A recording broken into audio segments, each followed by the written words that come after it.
Ladies and gentlemen, welcome to the Oxcord podcast presented by Maker's Mark and sponsored by Boot Crew Media. Boys, NFL draft tonight. We're doing a live stream going over the first round, live reactions, upsets, number one pick, meltdowns. We know they're coming. Welcome tonight, guys. We're excited to have everybody. We're going to have some special guests on, depending on whose team it is. We got anywhere from Falcons fans, the Packers fans, the Saints fans, possibly maybe even a few obscure fans, but we're excited to have everybody be here. Guys, how are we doing tonight? I know you guys are 2 first-round picks for y'all, Packers, 2 first-round picks for the Saints. Nikki P can't be here, so we're going to do the best to get Falcons reaction. But guys, how we feeling? I'm ready to be hurt. Yeah? That's about the consensus. 1 year ago today, Trey and I were watching this at Copper Top, and we drafted Eric Stokes. Yeah. And which ended up working out, but we really wanted a receiver, so we ended up taking 2 rumble shots at the bar. Well, hopefully no rumble shots are done tonight out of pain. They're out of celebration. So we are excited. We're going to be with you guys throughout the first round. Thank you again to DraftKings Sportsbook for sponsoring this. Make sure you guys use promo code BOOT. Bet on the NFL draft, bet on the NBA playoffs, bet on Major League Baseball. That's promo code BOOT, B-O-O-T. Thanks again to sports the Sportsbook. They're the best we got. So, guys, before the NFL draft gets started, what are your hot takes for the night? Each one gets one. What is something that deep down you think is going to happen and could blow up the entire draft? Matt Corral goes 6 overall to the Panthers. Damn, that is insane. I think you could see 3 quarterbacks taken in the top 10. 3. So you think Kenny, Malik, and who? I think Kenny, Malik, and it's a toss-up between Corral and Ritter. God, that hurts. That hurts a lot. All right, mine is going to be a team from the high 20s is going to trade into the top 10 and screw everything up for everybody else. Oh yeah, it's going to be the Packers. I think it's going to be I think it's personally going to be the Chiefs. I think they're going to move from 29 to 30 and move into the top 10 to get a wide receiver. That's me. But I think they're going to try and move up to get Jameson Williams or Chris Olave, but we'll see what happens. I'm excited. My team's drafting first out of our teams at 16 and 19, and I'm insanely nervous, guys, because we can go anywhere from wide receiver to left tackle to quarterback, the defensive lineman to safety. I don't know what's going to happen, and the live reaction to this pick is going to be iconic. If you saw my reactions to the Mac Jones draft last year, it was pure comedy. And in fact, I had people who would literally call me and be like, dude, I just want to make sure you're okay. So I hope I don't have to deal with that kind of pain and anxiety tonight. Let's hope not. That's going to be – I think we're all going to be hurting a good bit tonight. I'm already coping, and I've got vodka sitting right next to me for when that happens. So we've already kind of gone over our mock draft, and I feel like our mock draft is not really gonna. Oh, I have bet like it's not gonna be 1,000. Like we're not gonna win money off of it. But with your picks in a dream world, who are you guys getting? I had us drafting JMO and then the outside linebacker from Georgia. I can't remember his name. Nakobe Dean? Yes. Okay. All right. And Wyatt, what do we got? In a dream world, Chris Olave sitting there at 22, and Green Bay is like doing backflips pantsless over Chris Olave. And at 28, one of the safeties, Hill or Steen. Okay. And then for me, I have Jameson Williams at 16, and I have Trevor Penning at 19. But the more time that passes, the less I actually start to believe it. I'm very nervous now, guys. I don't like what could happen tonight. I really don't. I think there's just so much uncertainty that's going to happen. And I really do feel like there is a team that is going to come in the first round in the top 10 and just screw everything up for everybody. So who do you guys think that team is going to be? I genuinely think that it's going to be the Kansas City Chiefs. I think they're going to trade up with Seattle at 9 to get their wide receiver of the future. I genuinely think it's going to be the Packers. Why? I'm along the same thought process. I think Green Bay. If not Green Bay, then I'll say Kansas City, just because they both have 2 first-round picks in the 20s there. Okay. So with you guys trading up that far, going from that, who do you get? I mean, because obviously, like, you need that guy. You need that guy to replace Devontae Adams and Scantling. So who are you getting? Are you getting Chris Olave? Are you getting Jameson Williams? Are you possibly getting Olave because they value him that high? Like, who is it that you guys are going into the top 10 for? I think it's going to be JMO. Homer bias aside, as I sit in my apartment in Tuscaloosa, but yeah, I honestly think that we're eyeing JMO. Okay. I would love JMO. It would be an awesome pick, but seeing how our wide receiver 1 is currently some combination of Randall Cobb, Alan Lazard, and half of Sammy Watkins, I think it would be a Garrett Wilson or Chris Olave. I would personally take Olave, but I won't be upset either way. So what is worst case scenario for you guys? Like, what you guys trade up in the top 10 and you guys end up not drafting a wide receiver. What is worst case scenario for me? We draft a running back. We with are Aaron Jones. Right. We are set. We have Aaron Jones and AJ Dillon. Both are monsters in their own right, and we don't need a third back. Okay. Wyatt? Kenny Pickett. That's going to be. I mean, like, when I say this, I mean, like, realistic bad, like worst case scenario. Like, you're not gonna trade up in the top 10 to get Breece Hall or Kenneth Walker or Kenny Pickett. Like, what is a worst case scenario for you this draft in the first round? I really do think worst case scenario is we trade up for somebody who is going to be sitting there. If we didn't trade up, somebody who would be sitting there in the 20s. So like a George Karlaftis. If we trade up for Devin Lloyd, I will not be happy. That'd be bad. Yeah. Okay. I see. Mine would be y'all trading up for. I could see y'all if for whatever reason if there was like a implosion of wide receivers going. Like say the Chiefs trade up top 10 to go get Jameson Williams or Garrett Wilson. And then it's like, okay, well now you have the Saints, you have the Patriots, you have the Eagles, you have the Ravens all needing a wide receiver. Then you guys are left with what? Dotson out of Penn State? And maybe George Pickens out of Georgia. Maybe you guys got to wait till round 2 to get Mechie or Justin Ross. I could see y'all trying to trade up to get one of those guys. But, like, at that point, you're fighting for Treylon Burks. Yeah. That would be my worst case scenario for y'all.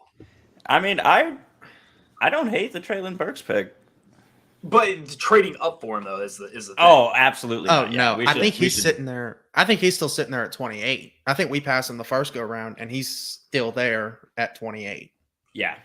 That's the thing, though, is that, like, from what I've been told, is that if it all depends, Carolina is a ticking time bomb. So basically, from what I was told, if Carolina does not draft a left tackle, like we all think they are, which is Charles Cross, Evan Neal, or Iggy out of NC State, something is going to implode where it's like if they take Kenny Pickett or Malik Willis at 6, or they just go completely off the rails and they take best available player like Sauce Gardner, Kevin Thibodeau, who knows, they might even just say screwing the wide receiver. That's gonna start this trickle down effect where it's like, okay, if they take a left tackle, then all the other left tackles are going to come off the board. That's when you're going to see like teams kind of reach for like Trevor Penning, the kid out of Tulsa, Tyler Smith. You're going to see the kid out of Central Michigan go. Or hypothetical happens, they take a quarterback, then you're going to have teams trying to trade in like a Pittsburgh, maybe even a Tennessee, maybe a Detroit coming back in the first round to go get their guy because they're not going to be there anymore. So it's like if Kenny Pickett and Malik Willis fall past 6, I think it's going to be a long time. I think it's going to be till Pittsburgh till someone takes a quarterback, because I don't think New Orleans is going to take one unless it's Malik Willis at 19. It's the only thing I see happening. But I just don't see a quarterback going till 20 unless someone decides to trade up. And correct me if I'm wrong. Like, if you guys think otherwise, like, let me know.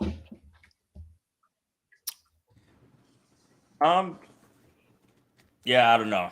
I've got no comment on that. I think with Carolina being the ticking time bomb, like you said, if they go BPA and take Sauce or Hamilton or Stingley or basically anything but left tackle, I think that would honestly be the best case scenario for the Packers, as long as they don't go wide receiver. Because if they go wide receiver, hell is going to break loose, and you'll see they'll show pictures of the war rooms, and you'll see KC on the phone. You'll see Green Bay on the phone. You could see New England on the phone trying to trade up and get these guys now that Carolina has started the run. But if they go, like you said, quarterback, edge, corner, and some of these teams start to think, hey, we can trade down and some of our guys will still be there, then you could see Green Bay maybe be able to get up a little bit easier. Yeah, it's funny how just we feel like we know who is going to be the first pick of the draft. I feel like we all, or at least like out of the 3 that it could be. Like, I think we're all in the same.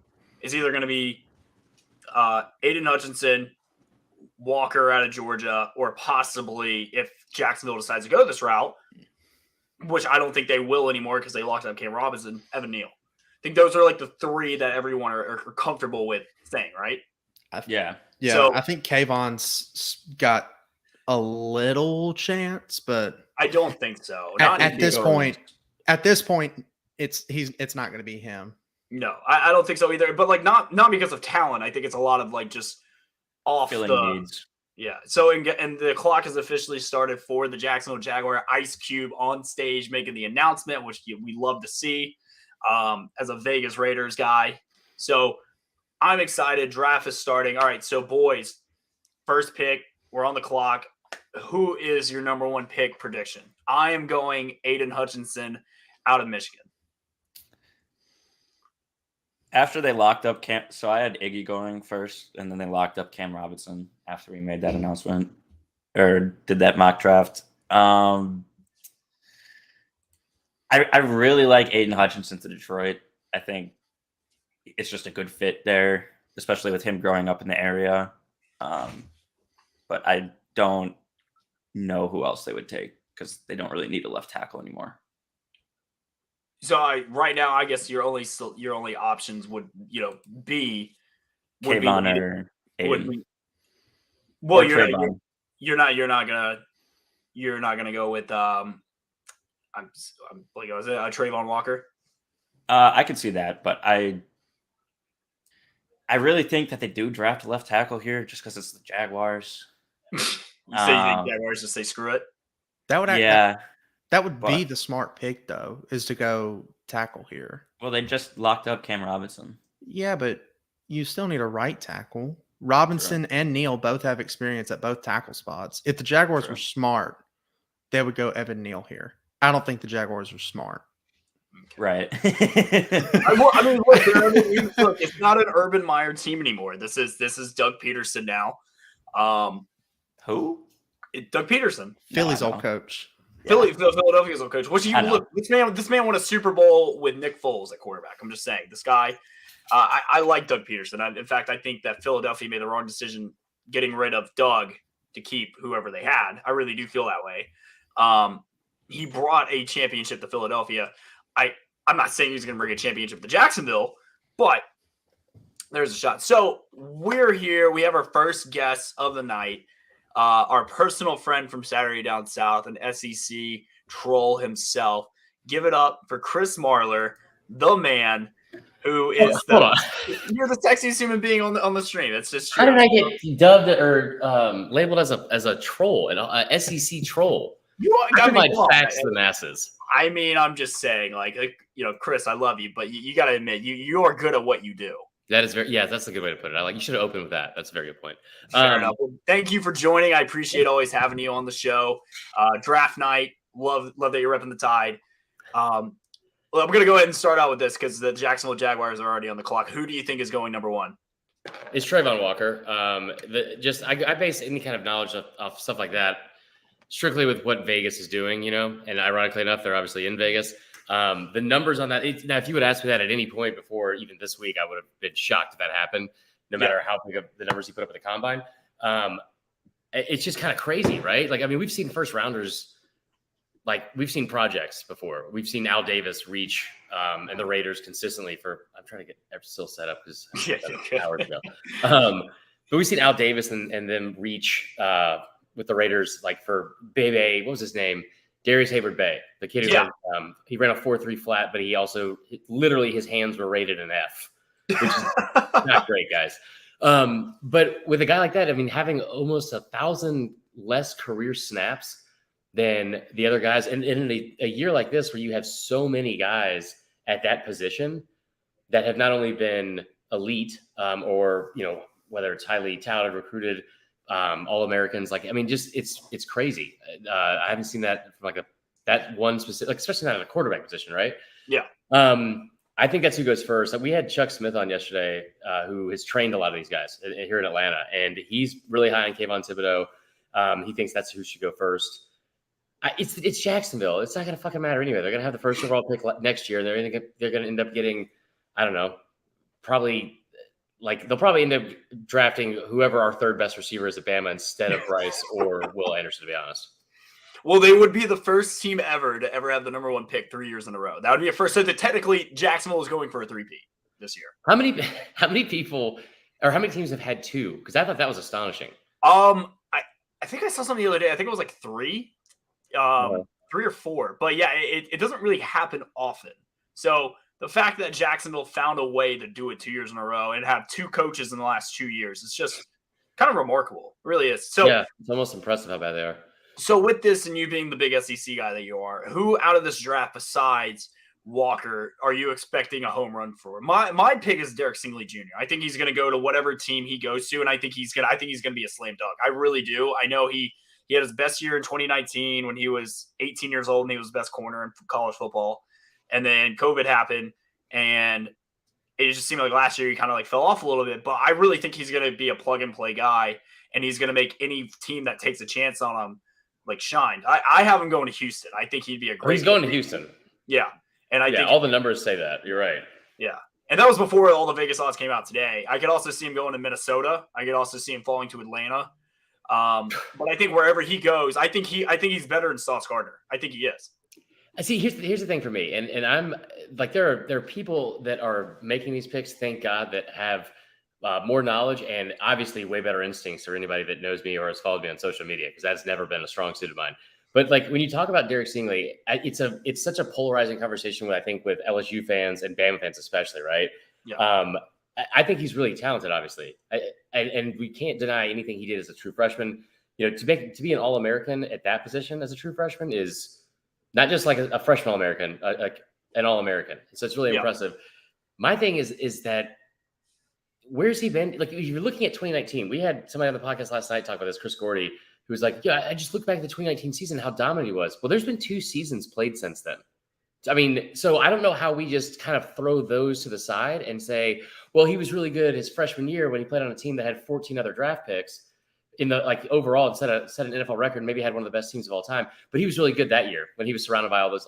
You remember the story that came out, because I'll never forget it. At halftime of the Bama game in 2020, when Devontae Smith had 7 for 219, in the first half, whoever the sideline reporter is, Jamie Erdahl, said that Stingley pulled Coach O aside as they were coming back out of the locker room and felt like he was being the word abused is not the correct word to use, but it was picked on because he didn't have any safety help or whatever. He's being put in bad situations. And that's why he was getting cooked. And it's like, bro, it's in the middle of a game. You're talking about you being upset with not having more help. And you're supposed to be a lockdown corner. So for me, there's a plenty. Listen, like, if we're gonna base stuff off 2019, I'd be married and be 290 pounds, man. Just absolute sex appeal. So it's like things happen. Yeah. So the pick is in for the Jacksonville Jaguars at number 1. Getting ready to announce it. You think that it's Walker from Georgia? It definitely is. Definitely is. Yeah, well, I mean, the Vegas odds like went from minus 200 to minus 450 an hour for the thing. The thing about Stingley, and I wish I would have jumped to this earlier. His number was 12.5, over under 12.5 picks. I would have taken selected all day.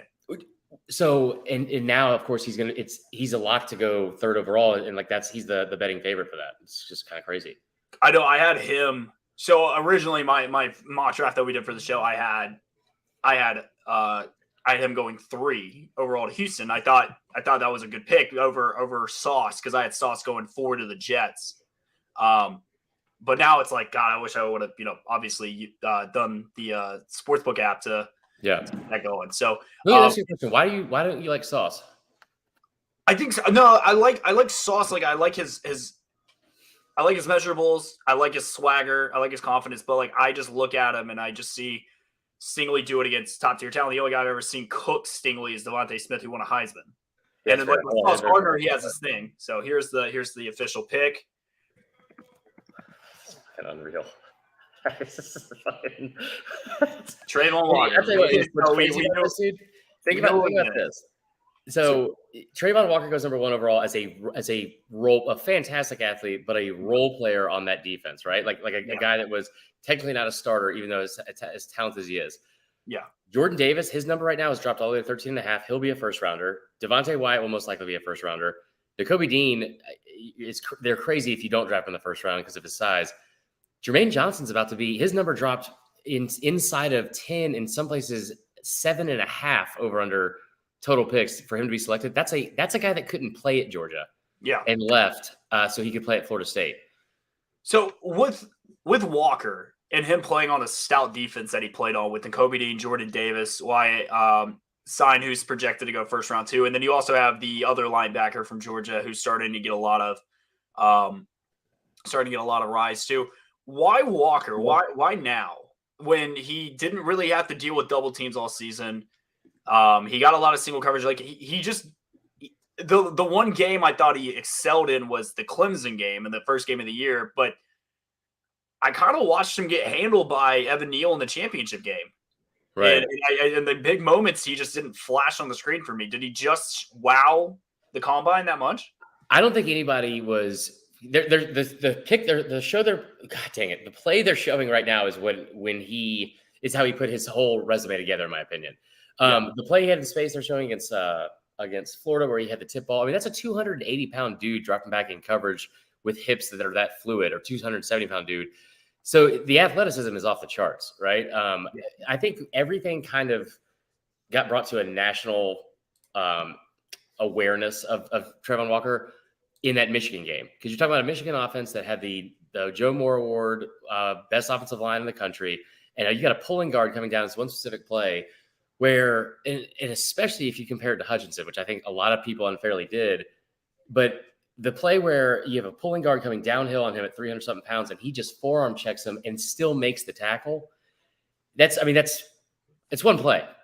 I think that's what, I'm not gonna say made his signing bonus, but I think it's what started all this, like, in the first place. And then of course he shows out. But you made a great point. Like, it's not a guy that was really double teamed. It's not a guy that really even showed. Like, I'd love to see the numbers on how many snaps he was getting before a guy like Adam Anderson was out for them on that defense, because credit Kirby for rotating a lot of guys.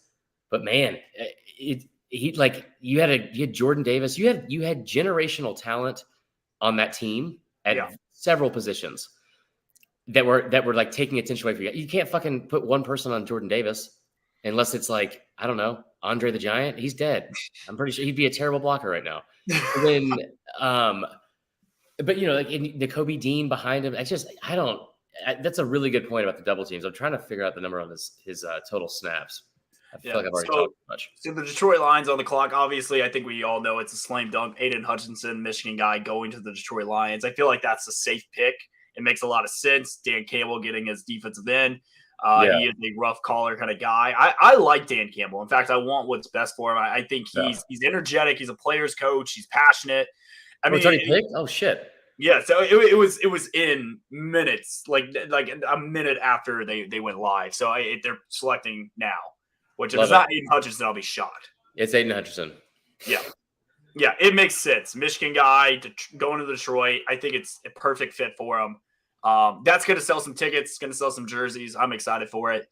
Yeah, I'm glad he didn't dress like this at the Heisman, and we know enough about Aiden Hutchinson before, like where he became like a likable figure.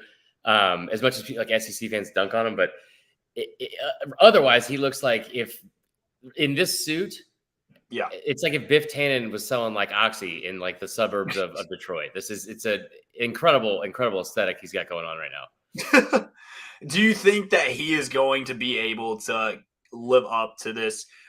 He kind of got that hype, that senior year hype, especially the last two games before the playoffs with Ohio State and the Iowa game in the Big Ten Championship. Do you think he's going to be able to carry this through? Like people are comparing him to the next J.J. Watt. I think he's more of a Trey Hendrickson and the Cincinnati Bengal kind of guy. I think he's got that kind of motor, but it took Trey about 4 years to really get going. JJ was like year 2, and then it's like, boom, he's here. Like, what do you see for him? Why do you think they compared him to JJ Watt? Well, because he's a big white dude out of the Big Ten. I mean, I'm just saying. I think he's a lot like a Julian Edelman or like a Wes Welker type, because that's like the only other white player that ever gets referenced in the first round of the draft. I think what you brought up is the best point, is the motor. Like that's a kid. You talk about the production. He had 14 and a half sacks. It was second most in the country. You know, a Heisman finalist, super hot mom. There's a lot to like there. At the same time, like he is like, I think what separates him from a guy like Thibodeau, like you'd have to be fucking crazy in my opinion to draft a guy like Thibodeau over him. Yeah. Because of the motor. Like, and you know, he wasn't Dustin. I'm here with my buddy Dustin, who covers our Big Ten side of things. Do you know any of the numbers of what Hutchinson did his like freshman year? Because it was not at all. Small. Yeah, he didn't do much at all. He had like 0. I want to say he had like less than 5 career sacks in like He had 3.5 sacks heading into the senior year. 3.5 sacks heading into his senior year. Jeez. And then he has 14. So like that's another one too, where it's like he obviously flashed and had a great season, but some of these two, like that's a guy where, and whether it's fair or not, I think it is fair. He fucking disappeared in the in the semifinal against Georgia. Yes, he did. Georgia's offensive line handled him well. I wouldn't even say the offensive line because it was just Jamari Sawyer. But you're talking about a guy that came in as a Heisman finalist and all of these accolades and like, you know, balled out seemingly most of the season, right? He had 33 dropbacks. He had, I think, a total of 3, maybe it was between 1 and 3 pressures, 0 hits, 0 sacks. Yeah. I mean, just that's in a moment like that, it just absolutely disappears. That's tough. So with you, and we've talked about this before, you're not really a big NFL guy. You don't have I have no idea who that guy is from the Bengals you talked about. Yeah, so you don't have a team really, but I mean you do keep up with the Falcons though, correct? I try not to, but I do. It's one of my like most toxic traits. Okay, well that's fine. We all have one. So mine is being a New Orleans Saints fan, and yours being an Atlanta Falcons fan. So if you have a scenario, like who would you want the Falcons to take in number 8? Do you go quarterback? Do you go wide receiver? Do you just take best player available, or do you just wait? Or do you just trade back, wait for next year, and go get Bryce Young or CJ Stroud? You know, man, honestly, but I think Malik Willis would be awesome. I think it'd be great and breathe some like, you know, some life into this fucking city. I think he would fit in well with the culture here. I think he would fit in well like just from like his his story about how he's kind of like, you know, forgotten about at Auburn for Bo Nix and goes at Liberty, and just like that kid works really hard as well. Like talk about like the motor part of it. I would love for him to be in Atlanta. All I want, and I'm not saying this to be funny, all I fucking want from the Falcons this year is to not look up at my screen and see some fucking directional school from the Mountain West or the Pac-12 or some non-SEC, non-Georgia, non-like legit program. Like I don't know what it is about them. If they're like, it's like a jaded X type situation where it's like they just refuse to pick Georgia players. I would like to just see them pick someone that it feels like they're proven. And it, even when they got AJ Terrell, which is it's turned out to be seemingly a really, really good selection. Yeah. Right. Made the Pro Bowl last year, but at the same time, when that selection was made, they even said on the broadcast, I remember they go, I actually don't have any notes for this. I wasn't prepared for him to go off. I had him as the 8th defensive back on the board. Thought he would be drafted in the 2nd or 3rd round. I just don't want to be fucking disappointed more than I already am. No, I get that. And it's crazy that Houston already has their pick in already for round 3. They knew who their guy was immediately. It's hard to believe it's not going to be Derek Stingley or Sauce Gardner at this point, unless they decide to just shock everybody. Is there a team that you feel like can come into the top 10 and just screw everything up for somebody? With having the Saints, the Eagles, the Chiefs, and the Packers all having multiple first-round picks.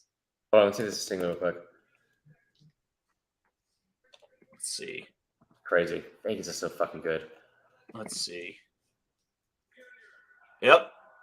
Derek Stingley Jr. off the board at pick number 3 to the Houston Texans. They get their cornerback 1.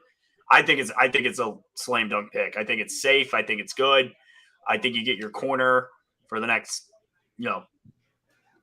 generally corners last in the league for about, what would you say, 8 years? So if they're legit, yeah, for sure. Yeah. So you got your guy. You're in a tough division with guys like AJ Brown, who you got Michael Pittman. I think with guys like coming up on the rise, where it seems like you got a guy who can shut down one half of the field already. Not to mention they also have a pick at pick number 12 as well. So I'm excited to see what they do with that. So, Chris, last question before I let you go, man. I'm coming back. Oh, you're coming back? Oh, I'm gonna be around all night, man. Oh yeah, well I'll have you back on because I want to get your reaction with my Saints. Hold on, real quick, watch what's happening right now on the screen, and you tell me if there's a single fucking play they show of Derek Stingley where it's from outside of 2019, because that right there is 2019. This is the SEC championship game in 2019. I don't see how you let 2 full years go by of things, and then be like, oh well, it's fine. He didn't need to produce those 2 years because the team wasn't good. It's true. I think he actually saved himself a little bit not going in. But last question. Out of the guys that we cover in the SEC, and you cover everybody, believe it or not, you're not just Bama homer. You root for everyone in the SEC. In the first round, out of the SEC guys, who do you think is going to be the biggest slam dunk? The biggest slam dunk from the SEC in the first round? Yeah. Oh, they can go to any team. Doesn't matter the situation. They're going to go to that team, and they're instantly going to make that team better from day one. It's hard for me not to say, and I'm sure I'm overlooking somebody because you put me on the spot here, but it's really hard for me not to say the Kobe Dean. And I just I don't get. Listen, unless you are a fucking 27 to 36-year-old female on a dating app. Height should not matter that much to where he would drop out of the first round. I don't give a shit if he's not 6'1". Like he put on the tape and watch that kid again, the Orange Bowl. Like that is a guy that he's done everything the right way for one. And also from a leadership standpoint, from a physical standpoint, from a production standpoint, all that. I'll tell you the best story about Kobe Dean I've heard even till now. When he was being recruited, going into his senior year of high school, they were doing a story on him for 24/7 Sports, and they went down to where I think he's from Mississippi to go meet with him. And so whoever's covering it is waiting for an hour or two until practice is over, then to go talk to him. Yeah. He made him wait for another, I think it was 30 minutes to an hour, because he went to go volunteer without being asked to help out and coach the 8th grade kids that were coming in to becoming incoming freshmen on that team, and then also the middle schoolers that were taking part in their first summer practices and workouts at that high school. Yeah. Just a genuinely good kid. I think he had a 4.0 coming out of high school too, which is, I don't see him being a failure at anything he does, but especially not at football. No, I love Nakobe Dean. In fact, I love that pick. I think if I was going to have to pick a defensive player to be a slam dunk, I think I would rather have him on my team than Derek Stingley Jr. Offensively though, I would probably go Evan Neal. I just think he can Yeah. go to any team. Like, I really do. I think you're getting I think teams are going to overthink it if they let him slide. I think he is a generational talent, a left tackle. Love You get your guy, left tackle, cornerstone for the next 10 years for a franchise. Yeah, And I I think agree. he's that good. So it's like teams like Carolina. I think New Orleans, if there's a chance that like Neal slides and falls, they get a guy who immediately replaces Teron Armstead, and Right. you got a 10-year starter right there to go on the line. I don't disagree with that. And then, the thing about that too is like he could be considered a failure at left tackle and start for a decade at right tackle, like Andre Smith did. I'd be okay with that. Yeah. Andre Smith made a great living. Yeah, without a doubt. But I hope you're right. I think that the medical issues they brought up kind of were concerned, but I mean, Scott Cochran's not there anymore, so how bad could it be? Well, I heard it was a little more mental issues than it was actual health issues. That's the rumor that's been going around, which I don't know how much I believe that. Huh? That's nothing. I was gonna make a bad joke, and I'm not gonna do it now. I think it was more of like anxiety. He's a little too passive. Like I think you have to be a little nasty to play left tackle, especially in the SEC. So I don't see Evan Neal being passive, but I'm just going off of what I was told. I think Evan Neal is the best offensive lineman in the draft, and I think it would be the smart pick to take him over Charles Cross and the kid out of NC State. I really do. I would agree with that for sure. Yeah. So Chris, I'm gonna bring you back on later in the show. I always love having you. Yeah, man. You can watch me have a mental breakdown on the live stream when the Saints pick. So Can't wait. if you want to stay on the stream, the Jets just sent in their pick. It looks like they're all celebrating. It looks like they're all laughing and crying and happy. So I'm either thinking they went Sauce Gardner or they went Evan Neal. It's going to be my pick. I don't know. I hope they took the fifth. I hope the kid that took that kid Zap from fucking Western Kentucky. Number 4. No, over just everyone. Zach Wilson. Yeah. All right. Yeah. Hit me up, whatever. I'll come back on, man. I appreciate it. All right. Love you, Chris. See you soon. Love you too, bud. All right. We're bringing the boys back. Welcome back, everybody. Love having some Chris Muller on the stream. Boys, I think the first 3 picks have gone as kind of as expected. I am currently right now 1 out of 3 in my mock draft. I had Derek Stingley going 3 in my mock draft. So how do we feel so far? Do we feel like it's been pretty straightforward? I'm shocked that they did not take Evan Neal. Me too. Well, they also do have a second round. They have a second first round pick, so they can go get their offensive tackle. That's true. Here. They have 13, I think. Yeah, Yeah, they're they do. 13. Yeah. So Mac, welcome to the show, my man. I know your team doesn't have a first round pick tonight, so you're just kind of hanging back and waiting for the 3rd round tomorrow. Any hot takes you have going on for tonight?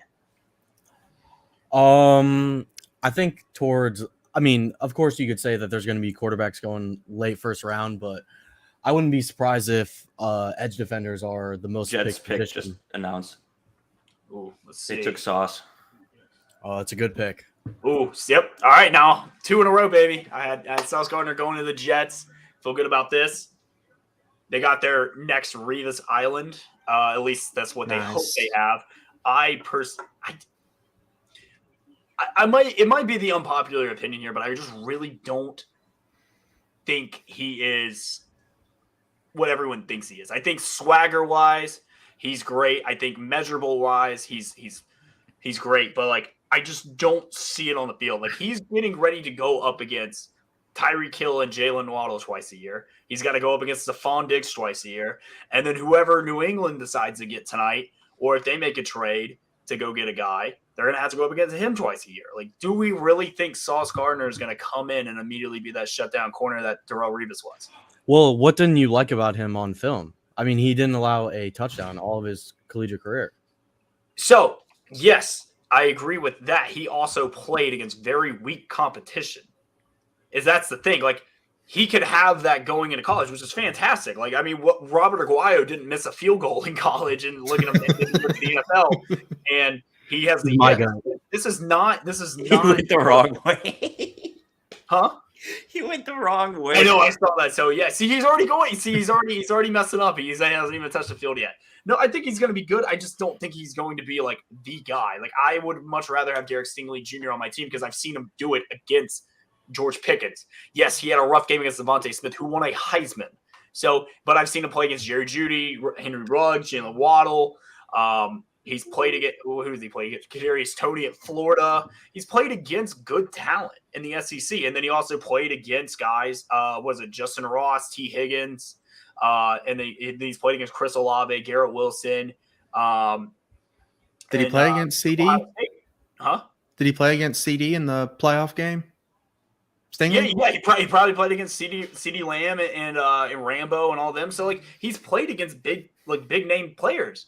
And yes, 2020 was a weird year, but that was like that team at LSU blew up. And everyone goes back to the Alabama game where he went up against Jamison Williams. Alabama averaged almost 7 yards a carry in that game where they did not have to throw the ball. And then when they did throw the ball, guess what? Bryce still had 3 touchdown passes. And then the time that they did actually target Jamison Williams, he rips off a big run.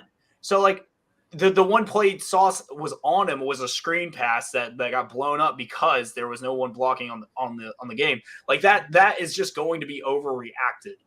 My thing is though is that like I think Sauce is going to have a hard time keeping up with the Diggs and the Jalen Waddles and the Tyreek Hills twice a year. But I think like against number 2 receivers, I think he'll be really good. That's fair. That's me. That's what I just feel like is going to happen. Like until I see it. But I mean, like, do y'all disagree with that? Like, no, I mean, I think he'll definitely lock down the Devontae Parkers of the world. For sure. That's not a question. Yeah, I agree. I need to see it. Like, for example, okay, like Marshawn Lattimore came in 2017 to the Saints, and there were a lot of questions about him. Like everyone thought he was the best corner in the draft, but they didn't really know. He had the swagger, but like he had like, I don't know. There's a lot of question marks. Until he went out and showed everybody that hey, like this dude is for real, and then he went out and won Defensive Rookie of the Year.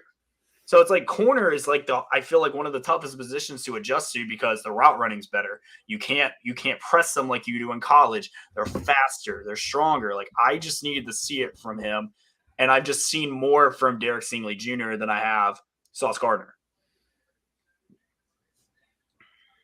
That chain is ridiculous. Oh no, I love the swag. Like I love the swagger. I think it's great. I think Sauce is going to be a much better zone corner than Stingley will be. Sherman. Yes, exactly. Yes, but man, give me Derek Stingley Jr. all day. Man to man, I want Stingley all day, every day, and twice on Sunday. Sauce ran a 4.41 40. Stingley ran a 4.37 40. I think, like you said, Jamison Williams would have had that man doing laps. Yeah. If, we had actually utilized Jamison Williams the way that we had all season. Jamison Williams also double covered the entire game because Mechie was not there. That's true. So a lot of people just like love to neglect that. I really think though that if there was a normal offensive like game plan, you have Mechie, and then you have Jamison Williams on the other side, and then you have Slade, or you have Corey Brooks, or Hilaire in the slot. Like, I think Williams over the top, just boom, touchdown all day. I really do. By the way, if another person texts me and say that I look like a scrawny version of Aiden Hutchinson, I'm gonna cry. How many times has that happened? It's in the last hour about 3 times. Someone is like, someone texted cooking you. Someone texted me and said, it's like they put you, Pat McAfee, and Thad Castle in a blender. I was like, it's a huge compliment, but it kind of hurt my feelings a little bit. Like, hang on, let me go text you real quick, Cruz. Screw you. Okay. So, New York Giants pick is in. Let's see. What do we got? I'm going Evan Neal here. Who do you guys got? I think don't announce it. If you already know, do not announce it. I think they go Kayvon. Let's see. Who's this kid? Oh, that's cool. What is he? I couldn't hear. Or Dude, what? It's a Make-A-Wish kid. Oh, that's cool. Yeah, that's really cool. Nice. Good for the. Oh, okay. He's getting the crowd riled up. I like this. Oh yeah. He's feeling himself. All right. Okay. I like this.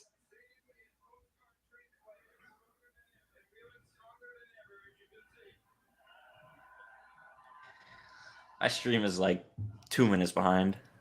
Okay, well. Well, in 2 minutes, this will be really cool for you. It's great. No, he's on stage right now. but Okay.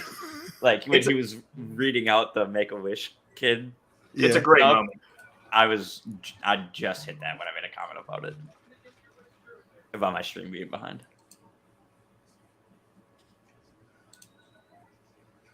All right. This kid's nervous as all get out.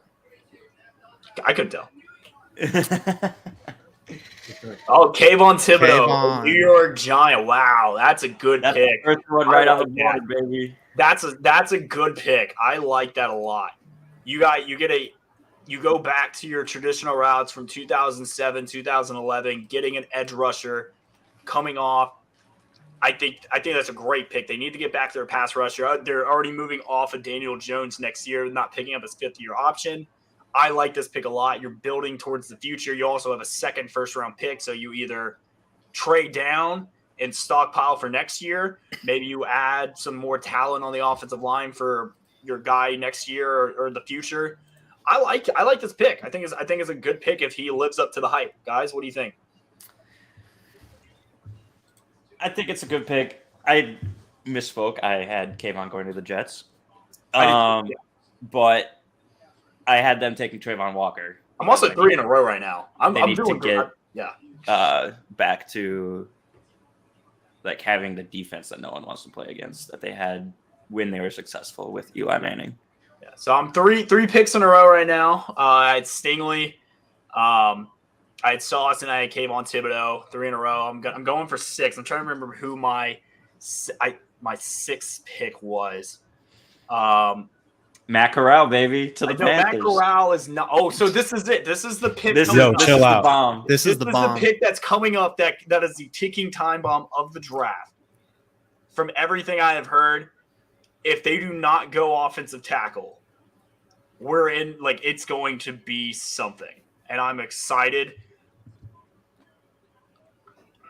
I don't know. I think they go Evan Neal was my pick for Carolina. I don't know right now.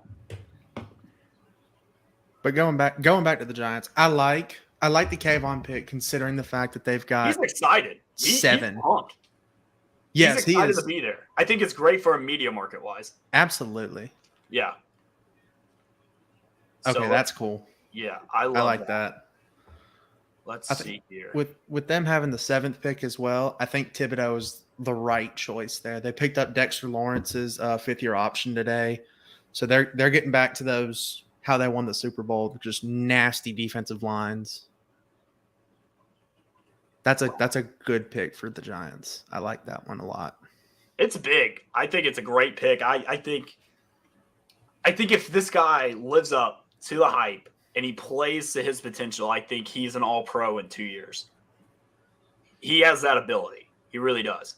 Yeah, I like that. I like that a lot. I just do. Like, he could be what everyone thought that Jadeveon Clowney was going to be. Like, we all thought, like, Jadeveon Clowney was going to be this generational talent coming into the NFL and he was going to change life.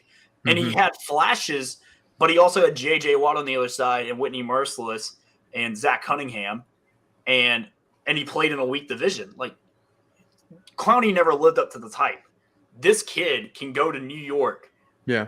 And live up to the hypes of the Michael Strahans and the JPP and the OC Umanora and the Justin Tucks. Like, he can be on this level, and I think this is a great media market for him because we know that he loves the spotlight, and he's gonna sell jerseys, he's gonna sell tickets.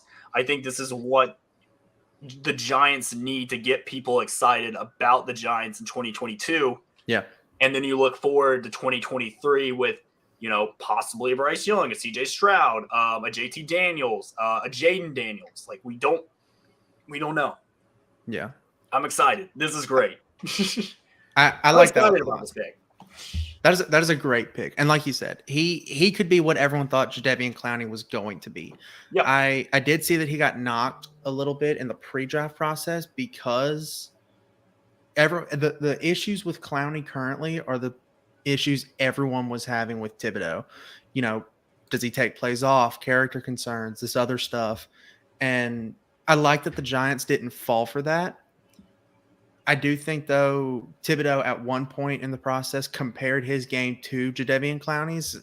And so everyone, a lot of stuff that I saw threw up a bunch of red flags saying, like, hey, this guy might not be worth this top 5 pick that we're talking that he should be. Yeah. I'm curious to see what he lives up to be. Like, are they going to put him on the edge? Are they going to put him on the line? Are they going to drop him in the coverage? Like, I just want to know, like, is he going to be like a Von Miller type player? Or is he going to be more like a, just straight get after the passer kind of guy? Mhm. Carolina's pick is in. I'm curious to see what they're going to do because this could completely change the entire draft. Yeah, this could bombshell. I'm going to go out on a limb and say that it's not Charles Cross. I think they're either going to go that guy Icky because they're from North Carolina as well, or Evan Neal for sure. I completely forgot Icky was still available. Yeah, he's a local kid too, like Charlotte, right down the road from Raleigh. That pick would make a lot of sense. Oh, absolutely. But then you go ahead, you get your first offensive lineman taken off the board. Our team's going to start trying to trade up to get Evan Neal because he's sitting there, or Charles Cross, like whoever they like more. So if they don't go Kenny Pickett, do you think they go QB? I don't think they go QB. I don't like my gut says they go offensive lineman. They either go Icky or they go Evan Neal. But if they do go QB, it is going to be a shit show. Yeah. Because that's when teams are going to start trading up to get their guy. So, I think you'll see the 2 tackles go here. Whichever doesn't go to Carolina will go to New York. But I think Icky goes to Carolina and Neal will end up a Giant. Just 2 picks later than he should have been. Yeah, I'm excited. And then we're also going to have Sports Talk Atlanta Jake join us for the Atlanta Falcons pick. So I'm excited for that. Let's go. After the Carolina pick, I want to see who he's got for the Atlanta Falcons. Got 8. I'm excited to see the pick. This could completely change the draft, but I also think after this pick, I think this is when the real draft starts. Like, our team's going to start trading up in the top 10 to get their guy. Yeah. Like, is Seattle open to trading 9? Are Green Bay and Kansas City trying to make a move? I'm telling you, we're sending Jordan Love to the Falcons for 8, and we're going to throw in pick 28 with it. Yeah. So I want you to say that when Jake gets on and just see what he says. What? That Jordan Love and 28 for pick 8.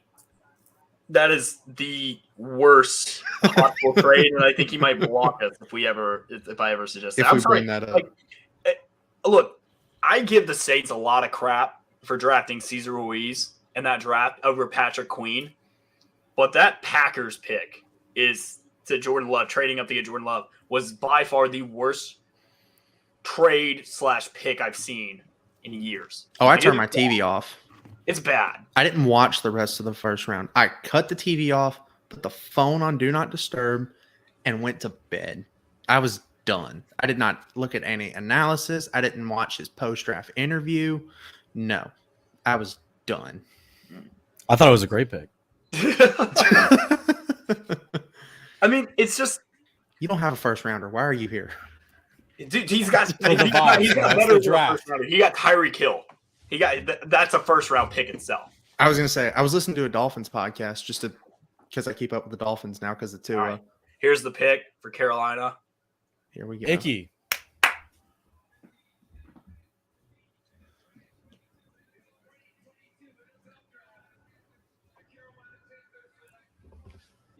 Yep. I mean, Roger Goodell just butchered Icky's name, by the way. 100%. Butchered it. Wow, that was bad. Okay, so Carolina gets their left tackle for the next decade. I think it's a good pick. It's a safe pick for them because they play in a division with really good pass rushers like Cameron Jordan and Davenport, JPP, Shaquille Barrett, and then whoever the hell Atlanta gets down the road. I don't know if they have pass rushers there. I don't know if they play defense there, but they have somebody for the next decade. I think it's a safe pick. Now, the question is, when do the quarterbacks start going now? I think the first one will be off the board at 9. Carolina was the one that we had to look out for. Now, does Seattle get their guy at 9, or do they sit back and they wait? I Is could there see maybe Atlanta. a Pittsburgh, maybe a Tennessee, maybe a New Orleans? Did they try and move up and get a guy? I hope not. Not for I my hope to team. God Atlanta drafts Kenny Pickett, bro. I think they would, if they were going to draft a guy being the league. I think he just fits everything. So If they get Kenny Pickett, I'm muting myself and FaceTiming Nick. So joining us now, special guest, Sports Talk Atlanta, Jake, joining us. I wanted to get his perspective for the Atlanta Falcons pick. Jake, my man, welcome to the show. Appreciate having you on, man. I'm sorry, I'm ripping my same with you right now. It's okay. It's okay. I appreciate you having me. Hey, that's a hell of a pick by Carolina. I did not think they were going to get Ike Ekwonu. That dude is a bad dude. Yeah, man. So I was really worried because I thought possibly they would go quarterback and they would kind of put a time bomb on everything and go in Kenny Pickett. So obviously you're a big Atlanta Falcons fan. Right now you got some really good prospects on the board sitting at 8. Is there a guy in particular that you're just like, I need this guy on my team right now? Honestly, no. But I will say I do love Jermaine Johnson. You look at JJ, you cut your teeth at UGA being a high quality run defender. And he was there for a season or two, and I think his tape at Florida State was pretty solid. He has a decent pass rush arsenal. He'll have to refine that a little bit. Fantastic body, fantastic testing. And there's something there. There's a lot of upside there. And I feel like when you're in a draft like this, when you're not full of a ton of sure things, I feel like that's something you should really look for. Right now, if you made me guess, I would say it's probably going to be Garrett Wilson. That's just a gut feeling. I've kind of been saying I think it's going to be receiver for a few months now, and everybody thought I was crazy. And now it's coming out. They're talking to Drake London. They're talking to Garrett Wilson. I don't know. I think they should just take the best player. And right now I think that's Kyle Hamilton, but I don't know if that's going to happen. No, I think that would be a slam dunk pick. In fact, I would hate that for my team because then I have to deal with AJ Terrell and then I have Kyle Hamilton over top. And then you kind of just say, all right, great quarterback class coming in next year. You just kind of bite your tongue and deal with Marcus Mariota for now or Felipe Franks. But if they did decide to go with Malik Willis at 8, would that be something you would be okay with? As long as we're bad enough to get Will Anderson with the first pick next year. I don't know about that. I think Malik is a little too good for that. No, I think Garrett Wilson for y'all would just be a slam dunk pick. I think pairing him, because we don't know what Calvin Ridley is going to do once he gets back from suspension. Does he still want out? Does he maybe want to hang around a little bit depending on who you guys draft? Or maybe you include him in draft capital to get a bigger name. So I like that. Do you think, though, with the way this team is formatted right now, because you have Kyle Pitts, you have Cordell Patterson, are you just trying to load up for next year, basically? Just like get your quarterback of the future some weapons, or maybe add an offensive lineman? Because you do have Evan Neal that's still on the board. Yeah, and the thing is, too, Caleb McGarry, it hasn't been official, but his fifth-year option will not be picked up. And so right tackle is going to be looking at like a spot that they're going to be looking for. But I've said many times, man, the Falcons have thrown so much draft capital at offensive line. Mixed results. Obviously, Chris Lindstrom is fantastic. Jake Matthews has been a staple. But really not much else besides that. And I'm kind of sick of using picks on it at this point. They're going to have about $120 million in cap space to work with next year. And I'd rather just go get some established guys at that point, take the best player you got on the board. And I think you can spend money on offensive line and free agency better than they can draft them. At least that's what I've seen after the regime picked Jalen Mayfield in the third round last year. So I just say take the best player.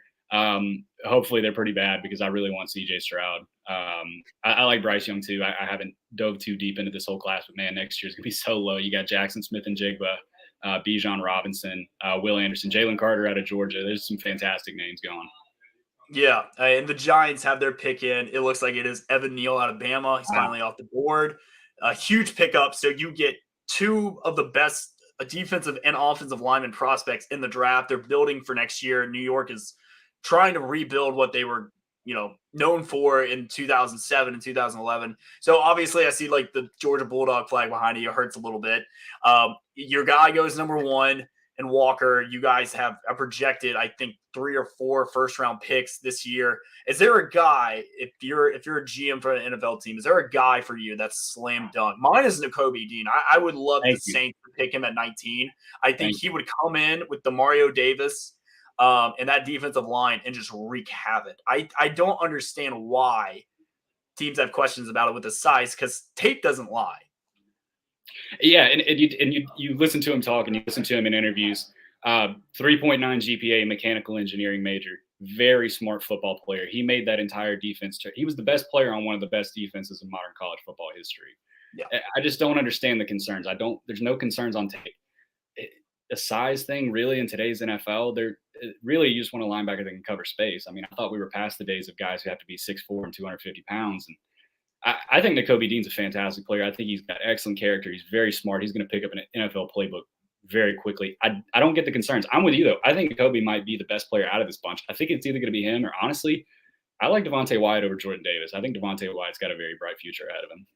I do too. I think athletically you can line him up 3-4. You can even play him 4-3. I think he can come in and hell, if he's even, depending on how he trims down, you can even put him at edge. I think he could be a good fit. I think he's going to fall down to a team in the 20s and it's going to be a steal. Like he has a chance to really come in and wreak havoc. I like Jordan Davis as a prospect because he's just a physical freak of nature. Like being that big and running that fast just shouldn't be allowed. But are you worried about Jordan Davis being able to be a 3-down, 4-down kind of lineman? Because we kind of saw that at Georgia being like, he has to come off the field every once in a while. I think a lot of it's going to be fit. And I think really the Los Angeles Chargers at 17 would be a fantastic fit for him. With Khalil Mack, Joey Bosa, such a talented defense. There's no way you can give him all that attention that he got at Georgia. And I don't think you have those concerns when you have guys like that in the fold. So I think Jordan's going to come down to fit, and I think Devontae Wyatt's a guy that can play anywhere. Minnesota at 12 would be a really good spot if Kyle Hamilton's not there for them. But I think Devontae Wyatt, like when I watched his tape in college, he looks like Grady Jarrett did at Clemson, and that's a pretty high compliment, even though Grady went in the 5th round. I just like his versatility. I think he's going to end up being a better pro. But like I said, it all depends on fit. Jordan Davis, everybody always says, they want Jordan Davis at 8 because, UGA Falcons fans, but he's not a guy that's going to change a defense. He's somebody that needs a system around him. He is all the talent in the world. He is a very gifted player, but he's somebody that you can focus on when you have a weak defense like Atlanta does. Yeah. So the one guy I do have a question about with Georgia is George Pickens, because I think he's immensely talented.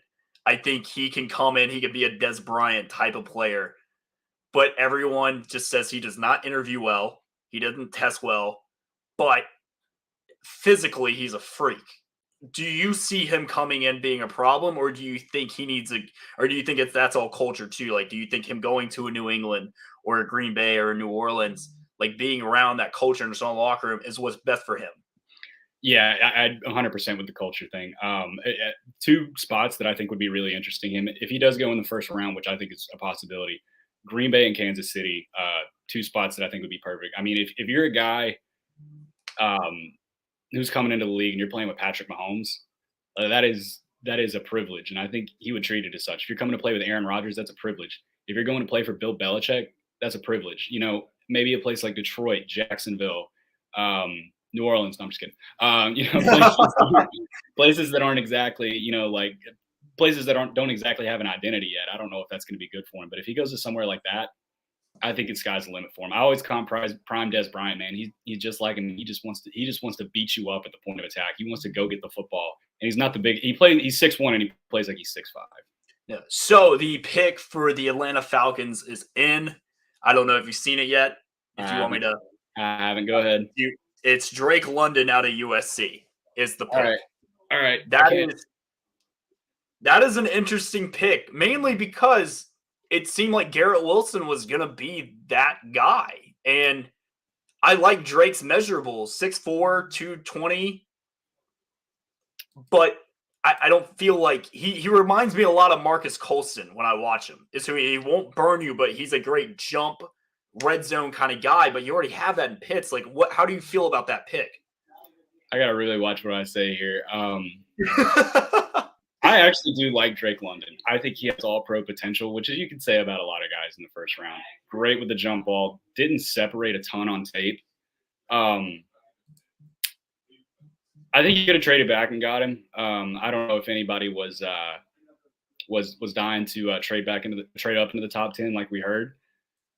But it's interesting, especially you take 2 pass catchers in a row. But I'll give anybody a chance. I had a pretty visceral reaction to the AJ Terrell pick just because of the recency bias with Jamar Chase eating him alive. But it turns out Jamar Chase is just really good. So Yeah, no, I mean he's a freak. I mean AJ Terrell is, I think, one of the more underrated corners in the league. I think just because he plays on a lackluster team right now. Atlanta's just going through like a rebuild, but I think obviously like he'll be a centerpiece for that team.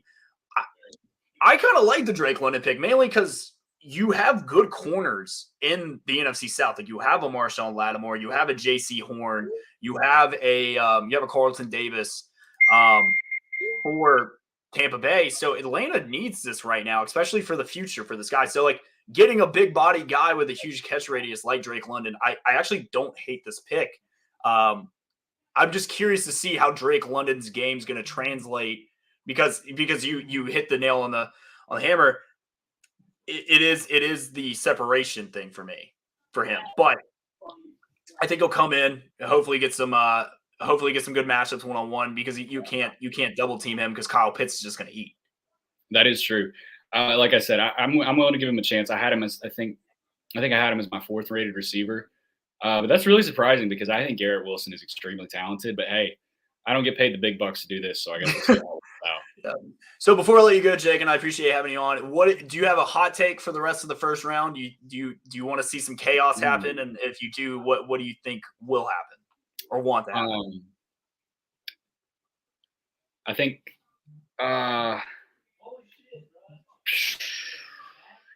I think Sam Williams for Ole Miss could maybe sneak into the last 3 picks. Ooh. I love Sam Williams personally. I don't know how the rest of the league feels. I know he had a few legal troubles, and I think those have been dispelled. I don't know if that's the right word.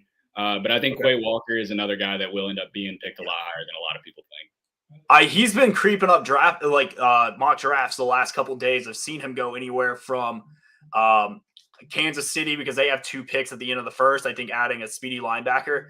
I think someone was saying if they had their pick of the 2, they would probably lean towards Quay than they would Dean, which I raised eyebrows about that. But I guess if you can get him at a high pick like that, I could see it happening. That's what I thought was interesting too, because I've heard that England really likes Quay Walker, and I'm like, well, I mean, Kobe Dean seems like a Bill Belichick type player. You got another coach on the field, but I mean, Quay's a fantastic talent. I think he's going to go a lot higher than people think. I heard someone said Seattle at 9 earlier. I don't buy that, which I mean, they're on the clock right now. But I think he could definitely go top 20. Wouldn't shock me. Yeah, man. Well, I appreciate having you on. I know me and you are going to talk a lot of trash come college football and pro football season. Do you want to plug anything before you leave? Yeah. Use code CAN'tGuard Jake on Prize Picks when you sign up to get your first deposit matched. How about that? Boom. Love to see you, man. Well, I appreciate having you on, man. Thanks. I appreciate you having me. Have a good one. See you, bud. One of the few Falcons fans I actually enjoy talking to. Guys, Drake London, a Atlanta Falcon. Nick Perkins is currently having an anxiety attack. I wish he was on this so bad. Guys, I don't know how to feel about this pick. I mean, Drake London has the measurables, but unfortunately he's got to be the guy now. And I didn't see Drake London going till I thought I had him. They just compared Drake London to Larry Fitzgerald. Oh my God. Larry Fitzgerald is arguably one of the greatest receivers of all time. I don't make that comparison? Huh? No. How do you NFL Network just compared Drake London to Larry Fitzgerald? I really hope Nick is okay. He is not. Somebody text him. No. He said don't text him. I'm not going anywhere near that. So that's a big one. So I wasn't expecting that. I really thought it was going to be Garrett Wilson out of Ohio State. I thought that pick made a lot of sense. And then Kyle Hamilton's still on the board. Jamison Williams, Garrett Wilson, Charles Cross still on the field or still on the board. Yeah. So wow, that's big. And obviously we had Jake on for the Giants pick. Huge. The Giants are crushing this draft right now. You get 2 best offensive and defensive linemen in the draft. You're building towards the future. I think this is slam dunk for him right now, right? Yeah. 100%. Yeah. Oh, They've done everything right the last 2 days. Didn't pick up Daniel Jones, 5th-year option. Picked up Dexter Lawrence, 5th-year option. Drafted Thibodeau, drafted Neal. The Giants could sit back and just let the clock run on every single other pick that they have in this draft, and they've had a phenomenal week. So, guys, who do we feel like Seattle is going with? They can go a lot of different ways at 9. They can go quarterback. They can go defense. They can go they can go offensive line. I mean, they're kind of in a rebuild mode right now, and they have 2 first-round picks. What do you feel like Seattle will do here? I think if I'm Seattle, I say, you know what? Drew Lock is not that guy. We play in a really tough division with the Rams and the Niners and the Cardinals. I say we go get our quarterback of the future. I think they go get either Charles Cross or Malik Willis. I think they have to start building an offense because it's not the Legion of Boom anymore. I have them mocked at drafting Malik. Why do you feel? I think they go Charles Cross here. Charles Cross would be a safe pick. And that would be a good pick. I don't think if I was Seattle, I'd have gone on some Madden shit here. I would have traded away Jamal Adams for what I could have gotten because he's a glorified blitzing linebacker. He's not a great deep coverage safety. So I would so in my ideal scenario for Seattle, no Jamal Adams, I'd go Kyle Hamilton here. But again, they've got Adams. They lost Bobby Wagner. I thought they could have traded down and snagged Devin Lloyd, but I think here they go Charles Cross. Sure. I think they go Charles Cross here since they kept the pick at 9. They did have the 32nd rated defense in the league this year. Yeah, their D line is terrible. Seattle also their best defensive end I'm pretty sure is like Malik Bryant, who is there. So the pick is in. They're taking Charles Cross, Mississippi State. Still, great. That's pick. A good pick. That's a good pick. It's a safe pick. I think it's the safest pick they could have made besides getting Kyle Hamilton. So now, with that being said, the 3 big offensive tackles are now off the board. Now things get interesting because the Jets are back up, and the Jets need help offensively. They have Elijah Moore. They have Zach Wilson. Is this where Garrett Wilson and Jamison Williams go? Do we have someone trying to trade in at 10, or do they go best available player and you have Kyle Hamilton there? I have them. I think Kyle Hamilton. I mocked them drafting Kyle Hamilton here, and I think that with they picked Sauce at 4, right?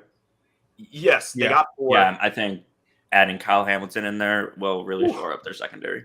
Sauce and Hamilton would lock up half the field.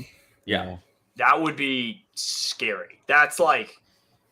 That's probably one of the best. Like you have 2 guys who could be rookie of the year candidates right now. Yeah, and like for defensive rookie of the year on that defense. Wow, that would be great. I hope they don't for Mac Jones' sake.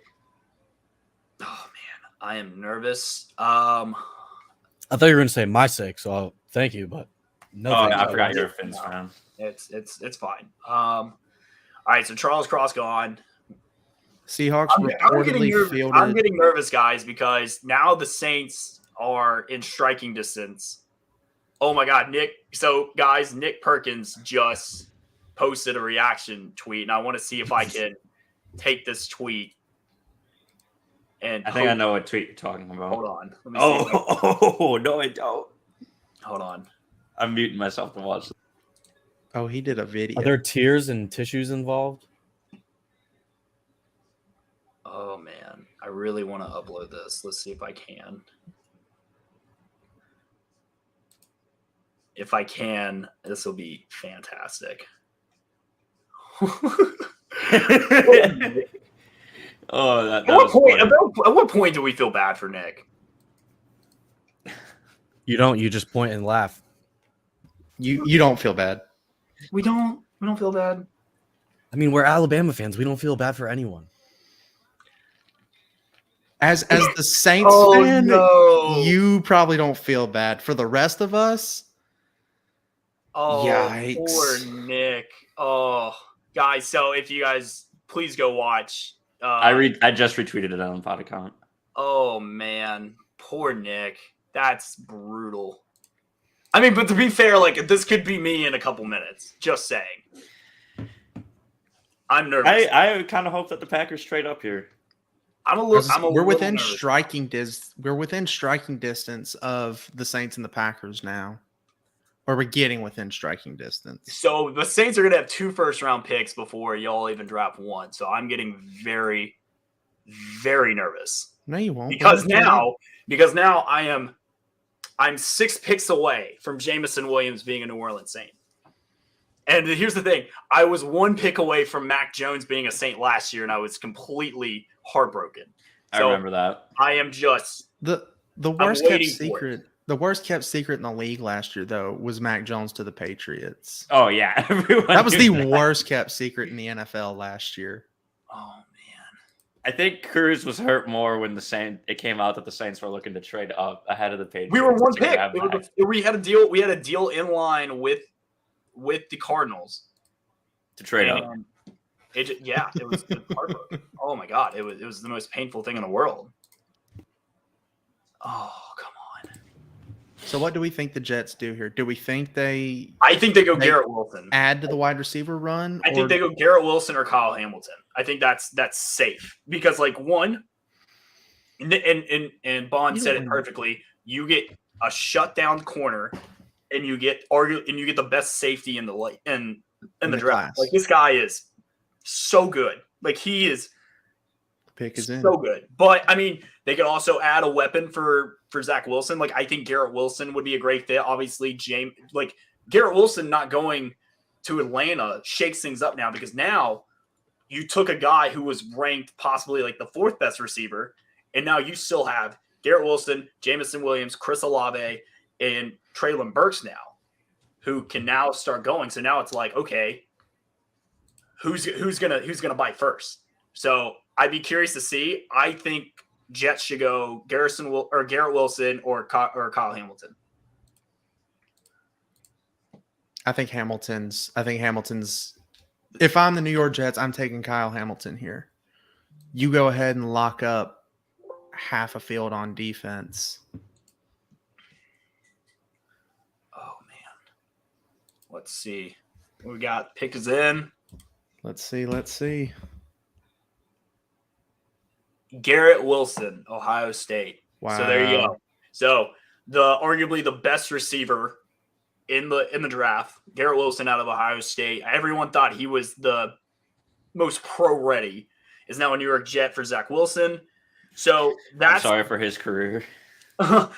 So here's the thing. There was also rumors of the Jets wanting to trade for Deebo Samuel. That seems like that's going to kind of take a back burner unless, they work something else out.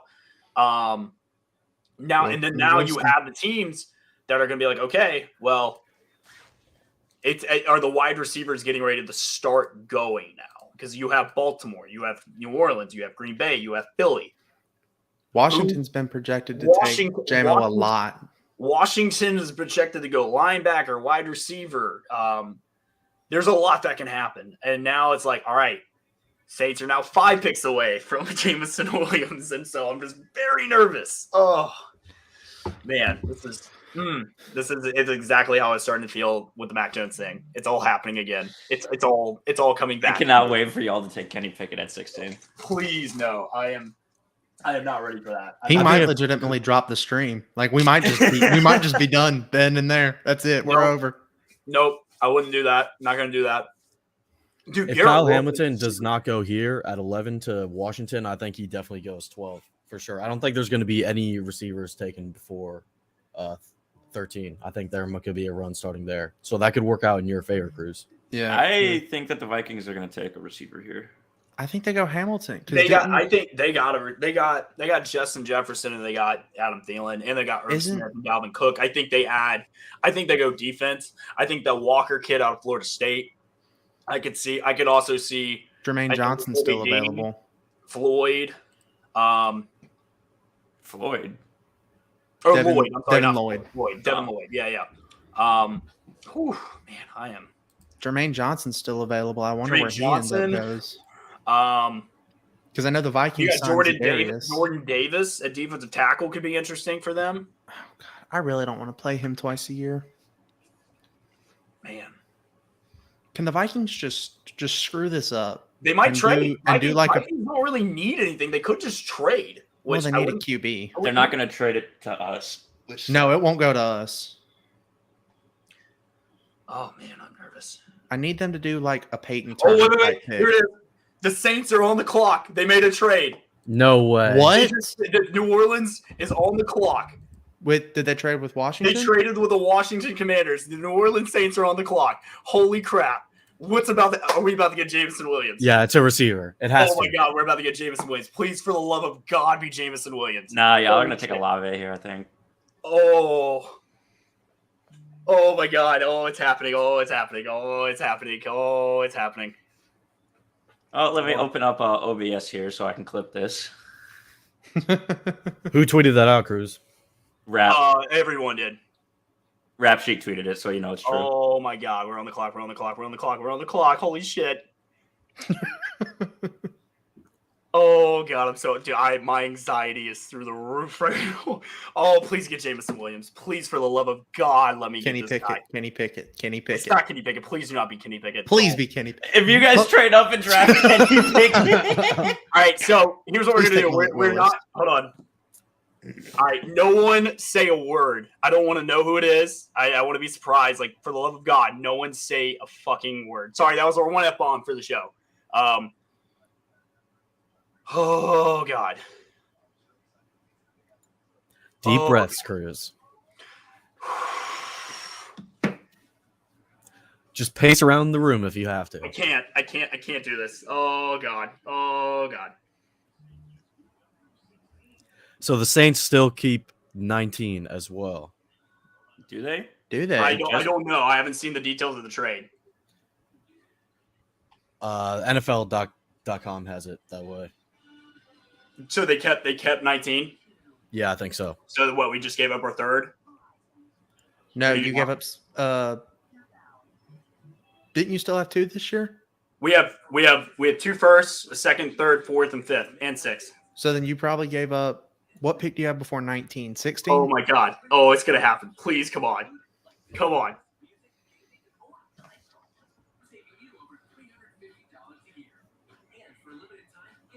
Who is it? Who is it?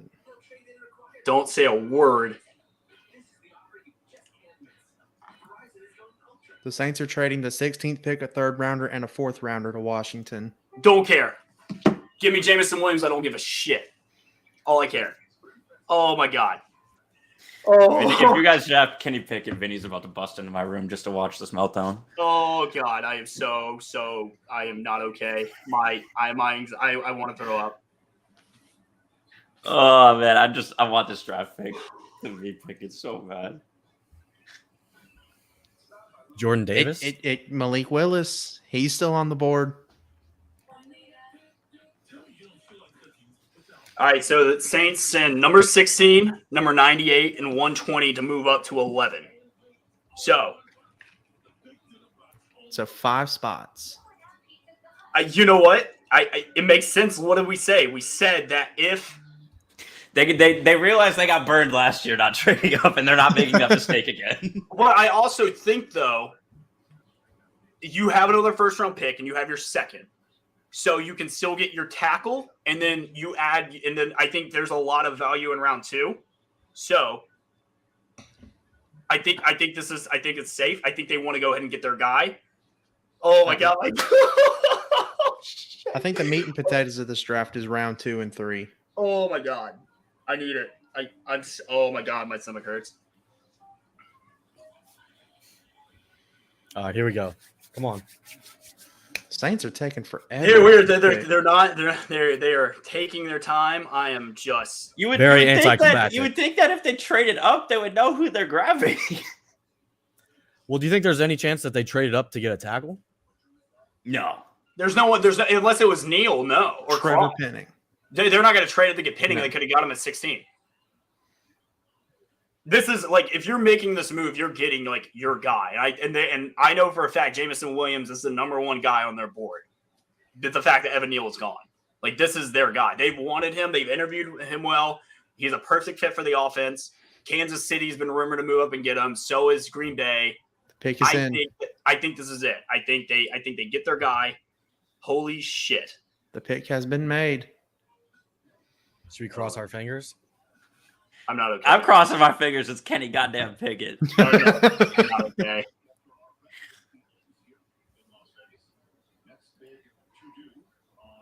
Oh, please. Please. Oh my! I'm just kidding.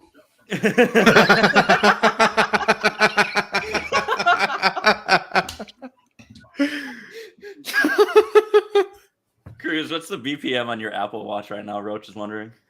I don't know. My stomach's dropping. They took a lot of time with that pick.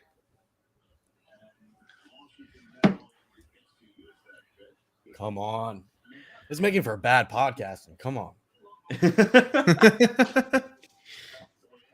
Oh.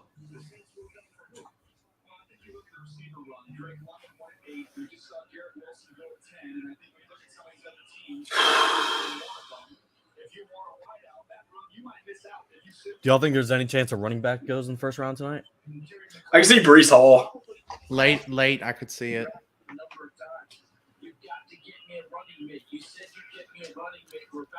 Who's this pick?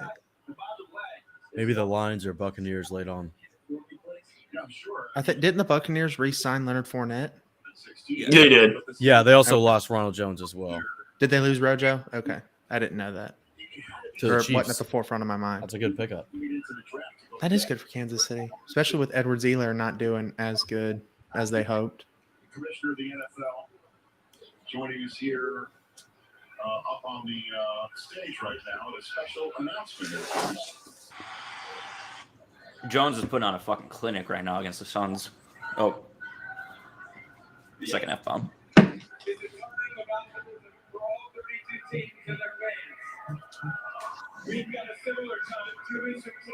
Oh, come on, Roger. All right. Why is there a dude holding a Chargers flag up there? Why? Yeah, we got a Chiefs and a Chargers guy up there with the Saints on the clock. At this point, Minnesota's pick has got to be in as well.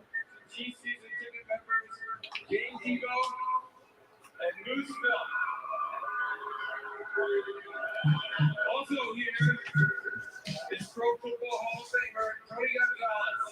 Will be part of the Prime Video broadcast. Dude, just make the fucking pick. My thoughts exactly like 20 seconds ago. Tony Gonzalez didn't even play for the Saints. Yeah, wait, why is he making the pick?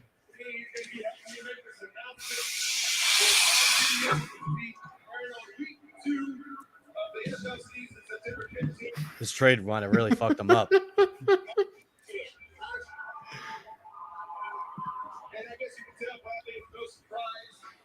Nick just texted our group chat and said he just gives up at this point.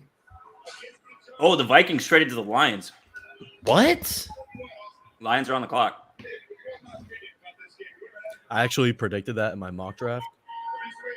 Would you like a cookie or a medal? No, I'm kidding. All right, hold on. Hold on. Hold on.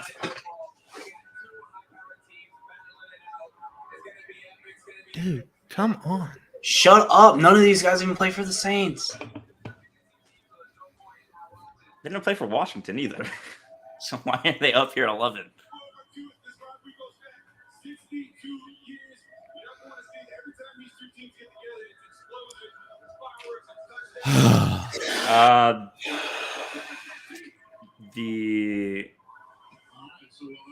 Wait, huh? Picks in. Here we go. They just moved up from 32. Here we go. Minnesota and NFC North on an NFC North phone call. That's got to be a quarterback. You think? They were making calls to teams inside the top 10. And that's what I heard before the draft. Well, let's get the Saints pick first. With the 11th pick in the 2022 NFL Draft. Okay. New Orleans Saints select Chris. Hey, you gotta love it. You gotta love it. it. We had Jameson Williams. He's wide receiver too. We had Jameson Williams on the board. You trade up to get Chris Olave when he's going to be there at 16. Olave's wide receiver too, and he's gonna be Justin Jefferson. Oh man. Deep breaths, Chris. Fucking hate this team. Why would you try? I guess they just saw someone we didn't.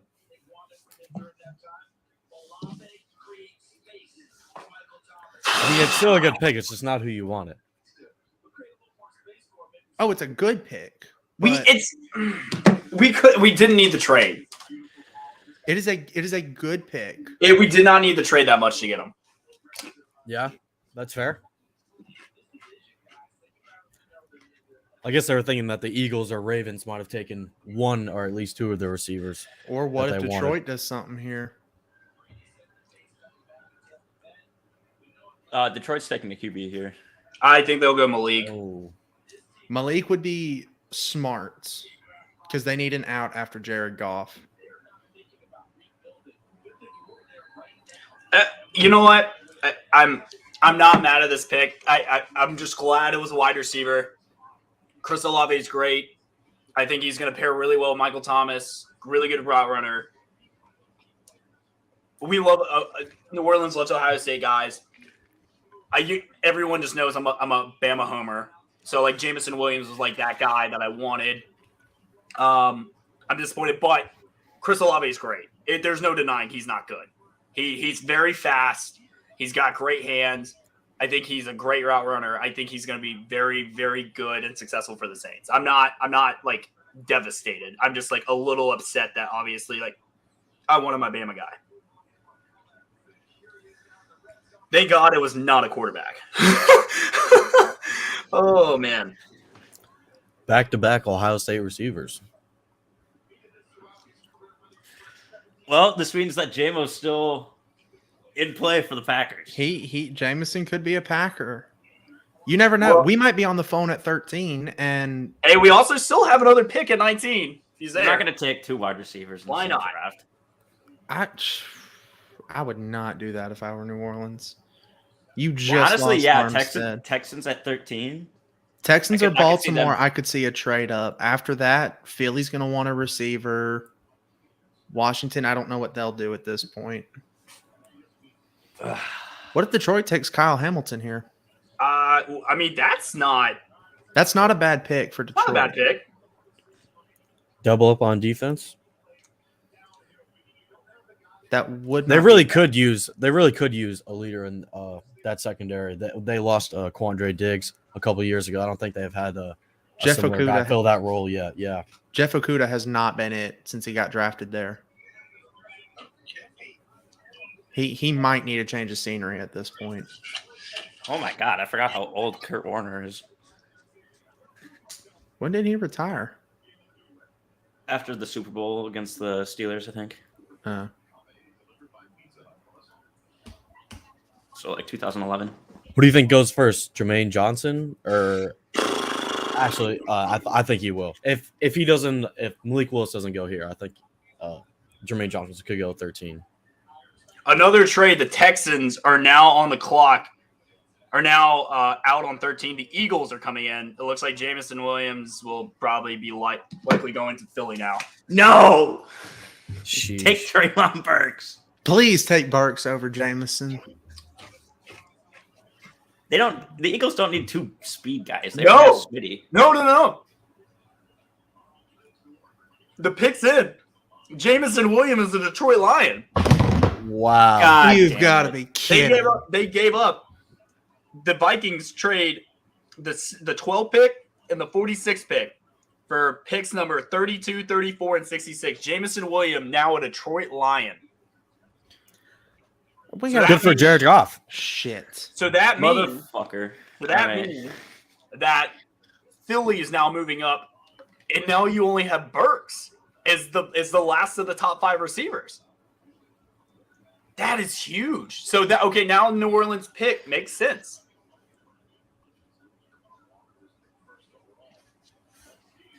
All right, well, I'm taking a shot.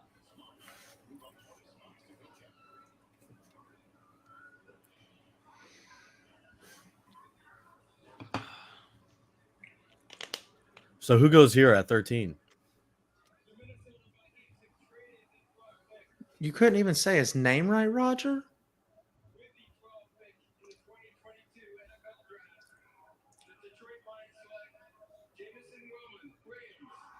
Willens. Come on, man.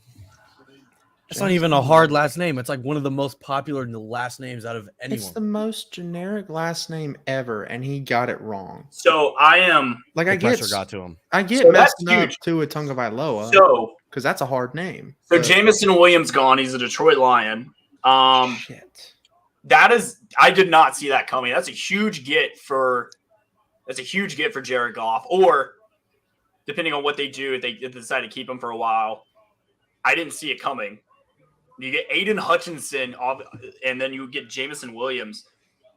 Philly on the clock now. We're assuming they're probably going to go Traylon Burks, right? I would assume so. They need a With no more wide safety. receivers, right? They need Or a Kyle safety. Hamilton? Yeah. I can see Kyle Hamilton. Yeah. Wow. The pick's in.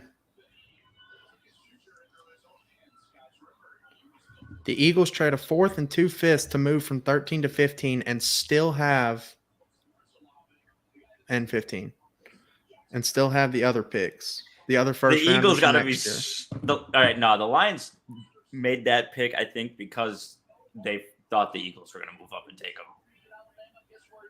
That's the only reason the Eagles would have traded up like that. Who could it be? Fletcher Cox is getting old. I could maybe a D tackle. The last Jordan three Davis picks is were wide there. receivers. I would say I could see Davis. I could see Hamilton.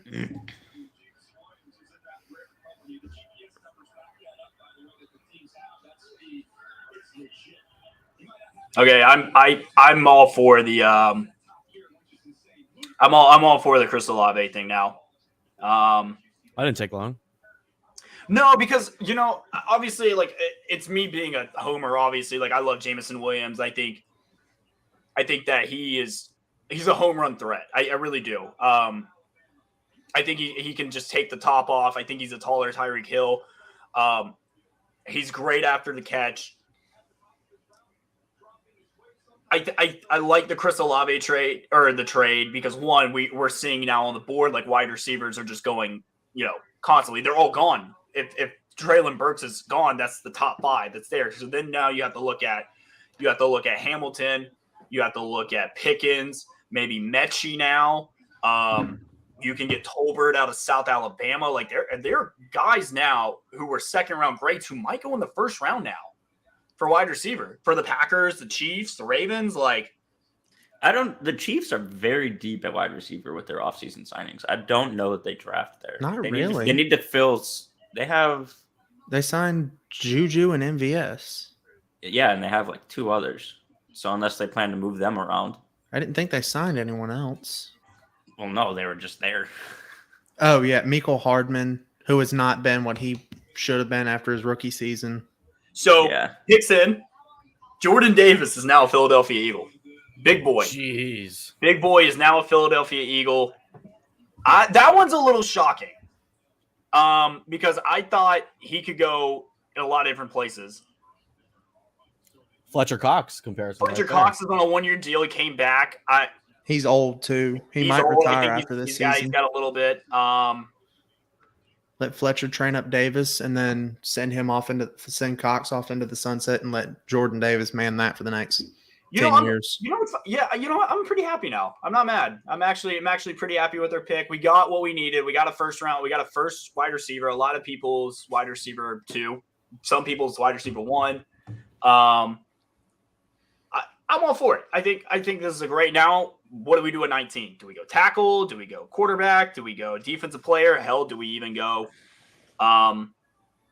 Do we just go best available player? Kyle Hamilton is still there.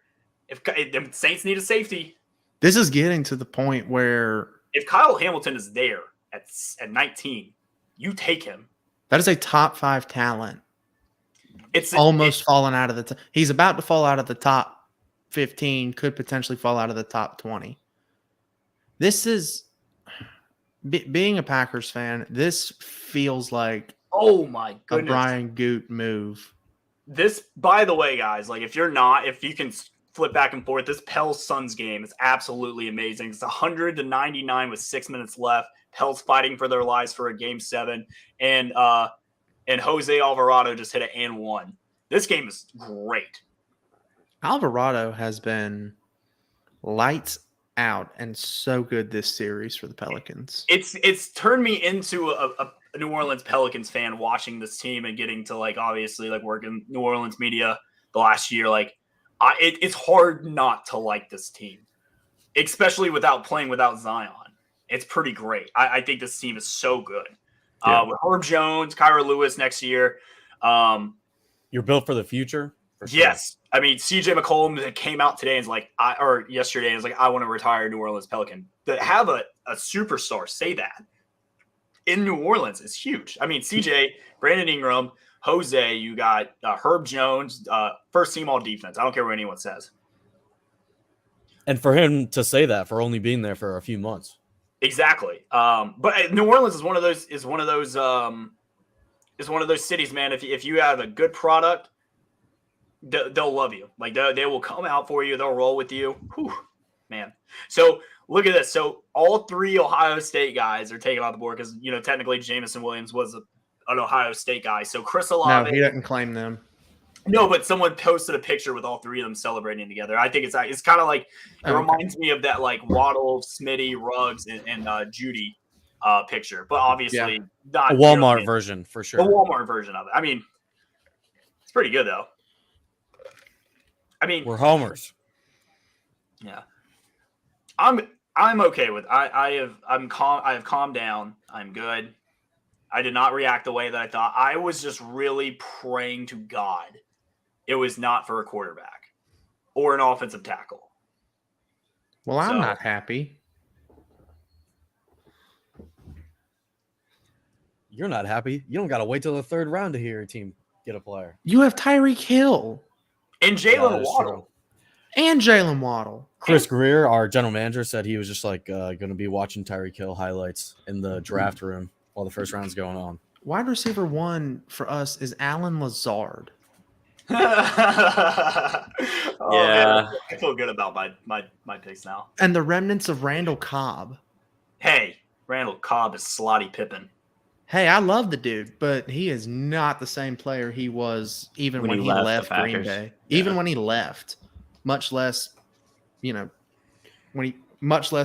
playoff game versus Arizona in, what was it, 2015? Yeah. Actually, it was funny. I went to, I didn't. I'm sorry, I didn't mean to say went. I watched Randall Cobb's first game as a Packer when he took that kickoff all the way back against the Saints. Now that made me happy.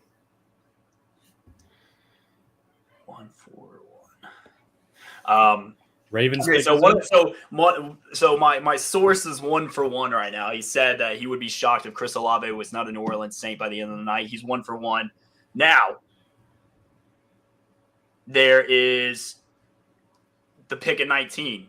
And if what he told me was true, if the top linemen are gone and you're there at 19, Nakobe Dean's a name to watch out for because Quan Alexander's not on this team anymore and DeMario Davis is getting a little older. So, Nakobe Dean at 19, Kyle Hamilton at 19, depending where he goes.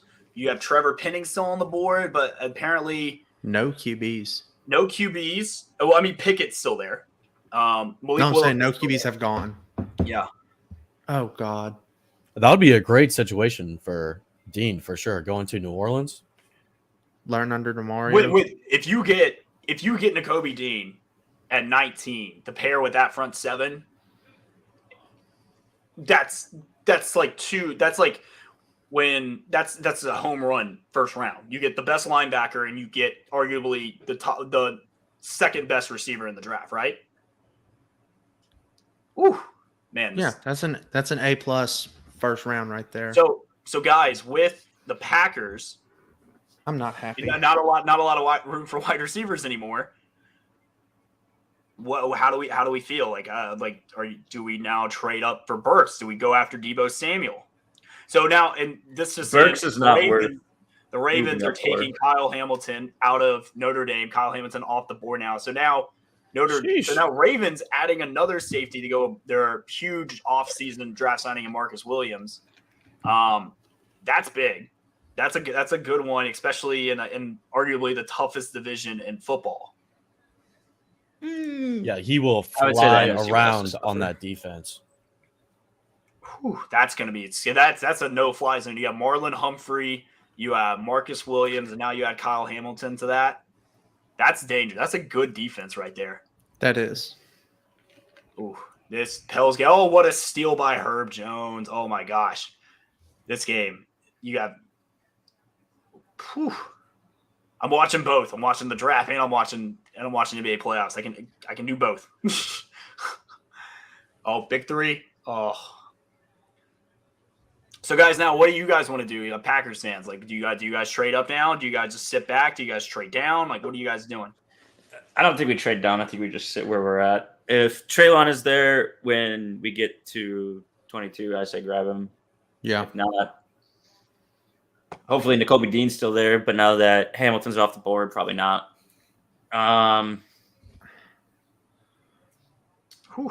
Lloyd is still there from Utah.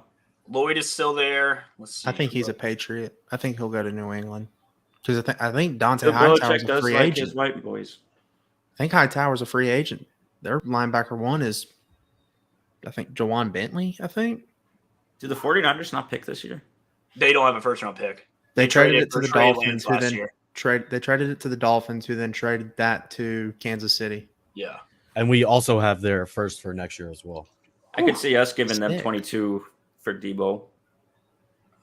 San Fran won't trade him to us, or if they do, it'll be way overpriced. I mean, other than a first round pick, how much more is he worth?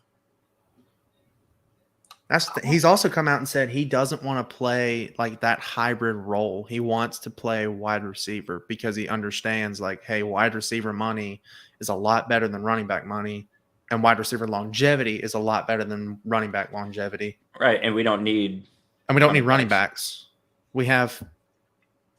I would be Jones and AJ fine Dillon. trading 22 to San Fran for Debo and maybe like our second round pick. Call Washington. See what they're willing to give up for Scary Terry. I heard he doesn't want to be there anymore. But here's the thing. I heard he doesn't want to be there. Here's the thing is that you got to pay him. So not only do you have to trade for him, you're also going to have to give him a fat contract. It's the same with Debo Samuel. Like, yes, you can trade. You can trade for Debo, but then you got to pay him 6 figs. Or no, I'm sorry, 9 figs. 6 figs. I wish it was I wish it 6 was figs. that cheap. You got to pay him 9 figs. So You got to pay me 6 figs. bro. I think what'll end up happening is Green Bay they'll stay put, and then if 22 comes around and Treylon Burks is still there, they snag him. If Treylon Burks is not there, then they go Lewis or BPA, which in that case I believe it would be Lewis Seen or Daxton Hill, and then assuming KC doesn't jump them from 29 to above 28, they'll go George Pickens at 28 or trade back. Man, I don't necessarily want George Pickens in the first round, but at this point, we got to find somebody. Ooh, I am nervous. Who's our wide receiver 3? Do we have one? Our top 3 receivers are Randall Cobb, Alan Lazard, and Sammy Watkins, Oh, that's right. I forgot we did pick up Sammy Watkins. which his contract is not structured that he's guaranteed to make the roster. Oh. Well, with all the receivers off the board, it's looking like he's going to make the roster. The Eagles have traded up with the Texans again. No, that's the same one. Same one. No, 49 seconds ago. What? There's no way. No, the Texans. 49 seconds ago. That's the original pick. So the Texans got Duff the Kleiman. Eagles pick. It's 15. No, that's right. Not okay. My bad. He mistweeted. I apologize. Eagles are trading up again, but not with Houston. Who are they trading with? I would The assume Eagles drafted Jordan Davis. So big guy. No. they're you just said trading they're up again. They're not trading up again. They can't. Yeah, they are. The Texans already. Not with Houston. Not with you. He said he mistweeted. Not with Houston. They're trading up with somebody else, is what he said. I'm not seeing that. Who said this? Dove Kleiman, however you pronounce his last I name. don't think that's right. Why? Because the Texans just said their picks in. Oh, now he's deleted the tweet. My apologies. I'm an idiot. It's okay. I'm sorry, y'all. It was a missed tweet. Yeah, because the Texans pick is in. I don't know who it is yet, but still. Man, Baltimore got a freaking steal. Yeah, they did. That's good. That's good, especially in a division with Joe Burrow, Deshaun Watson, whoever Pittsburgh, kissing titties, Mitchell Trubisky. I think. Whew. You know what I hate though is that Jamison Williams is stuck in Detroit. Yeah, we hate it too. Now we got to play him Detroit's not twice a that year. bad. Detroit's bad. awful. Detroit's bad. They had the number 2 pick in the draft for a reason. You have They haven't won a playoff game since '91. The Tampa Bay Bucks have won the NFC North more recently than the Detroit Lions. I love that stat. I know, I do too. It's That's a great great- when that's a Detroit great fans start stat line. talking shit. Oh man. All right, so pick 14. I would say probably if I were to guess, I would say Kyle Hamilton's probably the best fit so far for the Ravens. Like that just seems like a marriage made. Oh wow. Holy. The Ravens are trading former first round Marquise Brown to the Cardinals. No terms yet, but Hollywood Brown no longer a Baltimore Raven. He is now going to Arizona as Kyler Murray's old college teammate at Oklahoma. I didn't see that one coming. That's kind of how many weapons does Kyler need? He's got Hopkins, he's got Rondell You can't Moore. see half of him. He's too short. Damn, that's savage. They're both short. I'm pretty sure Hollywood Brown is like 5'8", 5'9". So this is Texans pick. They select Texas A&M offensive lineman Kenyon Green. I don't He hate that. started at 4 different positions on the offensive line. He's an instant plug-and-play player. That's interesting. All right, so offensive linemen are basically coming off the board. So Trevor Penning is still there. Does he go to 19 in New Orleans, or does he slip and fall? That's interesting. I didn't see Green as a top 15 pick. But the Cardinals are trading their 23rd pick to get Marquise Brown. That is not And worth their it. 100 round pick. Or I'm sorry, 100 pick overall. That That is is not. I was gonna Not say worth that it. would be an insane number if it was That's- the 100th round. Yeah. So It's not worth it for the Cardinals. they got that's your fleeced. first round draft pick, but I guess there are no wide receivers. I don't get that. They must have. They don't. Arizona doesn't think they can get Burks. I mean, No one's trading with him, and they don't think he'll fall. They also got Andy Isabella in the second round a couple of years ago, and that hasn't But really he worked out requested either. a trade. Did he? Yeah, he did. They gave him and his agent permission to request a trade or like seek a trade, which we don't know what he can be. I'd be curious to see like what his trade market would be, because I think he can be like a Wes Welker kind of guy, underneath route in the slot. Like I think he can be good. I am like locked in between this Pels game and this in this draft right now. But the Pels are kind of imploding right now. 4-point game, 1:28 left. Oof.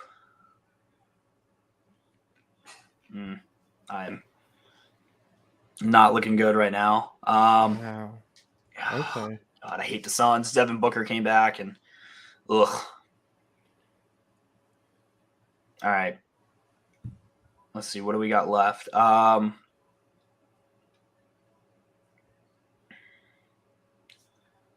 Let's see here. Who is still on the clock? Let's see. Decent Five wide receivers gone in the top 16. That's big. So Burks is the only guy left. Literally. I hate my life. I think Nakobe Dean could go here at 17 for the Chargers. That would look great on their defense. They've been struggling with the middle parts of the field anyway. They got Drew Tranquil, but not too much depth other than that. So pick 16, Jahan Dotson from Penn State. Wow. Who did the That's- Chargers draft a couple years ago? They drafted the middle linebacker out of Oklahoma. Same draft as Patrick Queen. Murray. Kenneth Murray, yes. Kenneth He has Murray. not been as good as they had hoped. He had a good rookie year. He did. He had a phenomenal rookie year. Yeah. Phenomenal for what he was rookie year. And then he has not panned out since, which really sucks for them. But I'm kind of glad because I wanted him in that draft. Cruz, you were talking earlier about second round receivers coming up early. I think Dotson fits right in that mold. Dotson is literally the 100%. first receiver I had in the second round because I thought Pickens now, because now it's Pickens and Burks who you can go with, and I don't know. And then you start going Jordan. Then you got Tolbert out of South Alabama. You got Justin Ross. You have John Mechie. Like a lot of these guys who were evaluated round 2 and 3 are now looking. They're moving up. They're flying up boards. They're flying up boards. It's going to be interesting to see for sure. I don't. It is. And the Chargers have been rumored to need a wide receiver.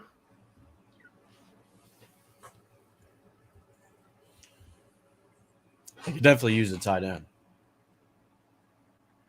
You don't go tight end, or there's not a good tight end in this draft. No. Worth the They're not first going early, round. but they definitely need one. Yeah. Parham is Chris not it. Paul just threw an elbow into Alvarado's face, and he's bleeding, and he's begging the referees to look at it. Wow, that was a clear, flagrant foul. Chris Paul has been Chris Paul is a extremely dirty-ass dirty. player.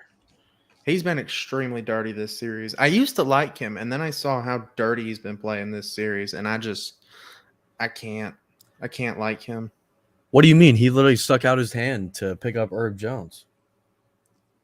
Yeah, and then he kicked Alvarado in the groin. Yeah, and he literally, if go watch the game, he elbows Alvarado clearly in the face in the lane. That's a clear foul.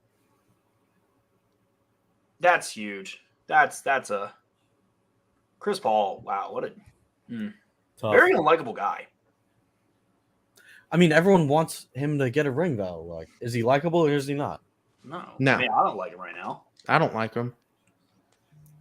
I didn't like him in the first place. But I just saw the replay of it. That is just ridiculous. Like any other player that would happen to, that would be an ejection. Any other player. absolutely. All right, so we're at pick 17 now. Boys, how are we feeling? How are we feeling so far? Any shockers to you? Jahan Dotson. JMO to the Lions. That Yeah. one got me. That Jameis trade, Winston yes. has been the biggest shocker to me.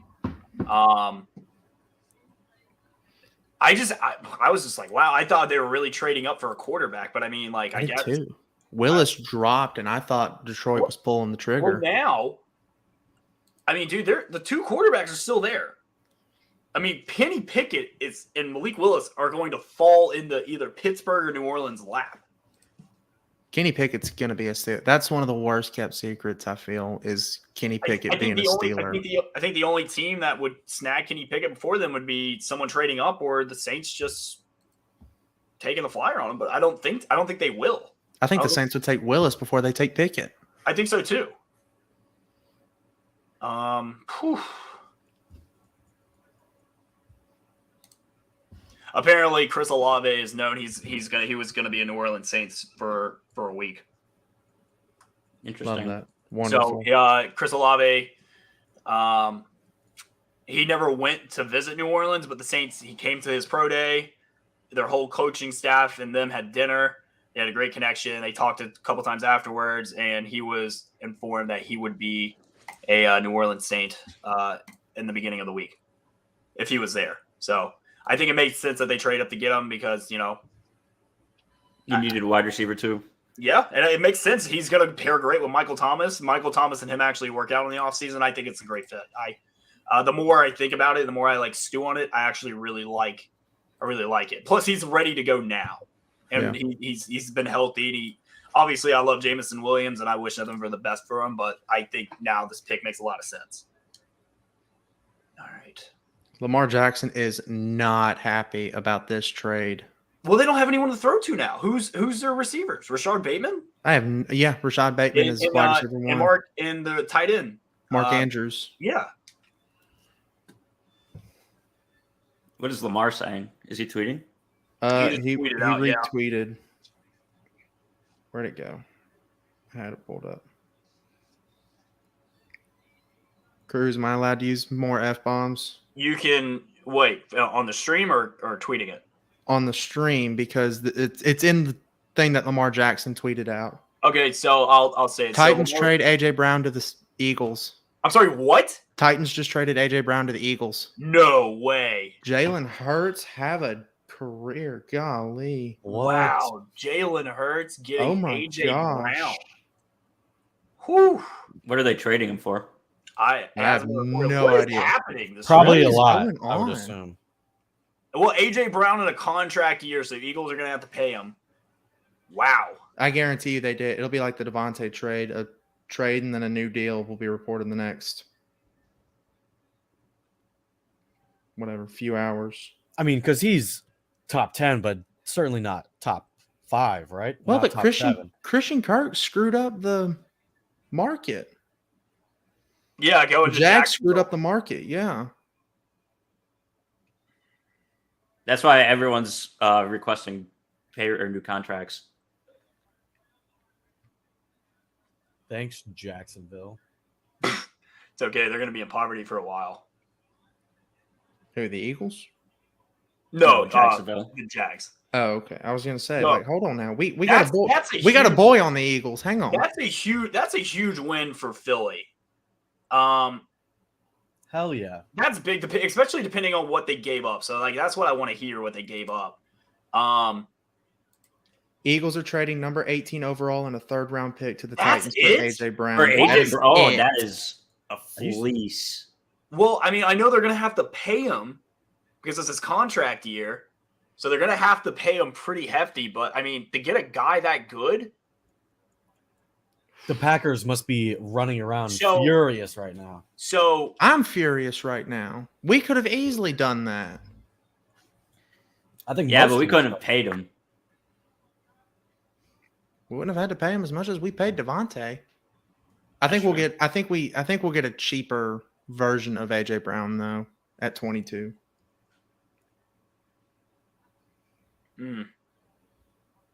that is Dang. that's Huge. I did not see that coming. That's the show. I mean, right now, that's the shocker of the draft. Not So the Titans are here at 18. So the Titans are at 18 or going to 18, and then so I wonder who Tennessee takes now. Do they get Traylon Burks now? Oh, Chargers went Zion Johnson. Nice. Good plug and Man. play player. Wow. I don't mean, even know what the the hell's Titans- happening in this draft anymore. There is so much going on. Did the Pels lose? Jermaine Johnson is still on the board. It's about over. It's a Jermaine Johnson is still on the board. Holy crap. He could go here. He could go at 18 to Philly here. Not Philly. It's literally the Titans. ESPN is way behind. Oh, the Titans could go Burks here. If the Titans go Burks, I mean, it makes sense. You're basically getting AJ Brown, but cheaper. literally. Someone said that Burks had a Debo comparison because apparently he can do a lot. I mean, I see Debo and I see AJ Brown. Somebody said to me that they're worried he's more N'Keal Harry than Debo Samuel or AJ Brown. I thought N'Keal Harry was going to be so good. I didn't. I really didn't think he was going to be. But I don't see it with Treylon Burks. And the argument I keep making for Burks is any non-QB position that gives a Nick Saban defense fits is going to be a good NFL player. I mean, to be fair, most of his yards came off a push-off. Well, yes, but future car salesmen at QB have games of their careers against Nick Saban's defenses, but Not many. not many. I mean, future car salesmen have QB days against Nick Saban, but you got to think Mike Evans with Texas A&M, Zeke Elliott in Ohio State, Keyshawn Butte was the only reason LSU scored in 2020 against us. Treylon Burks this year. I mean, like NFL stars have career college games against Nick Saban's defenses, and Burks did. That's huge for I can't Look get over at that. go Jalen though. Jalen's got he's got Smitty, he's got Miles Sanders, he's got Dallas Goedert, he's got now he's got AJ Brown. I mean, I like it. I My think Twitter is freezing from all the stuff going on.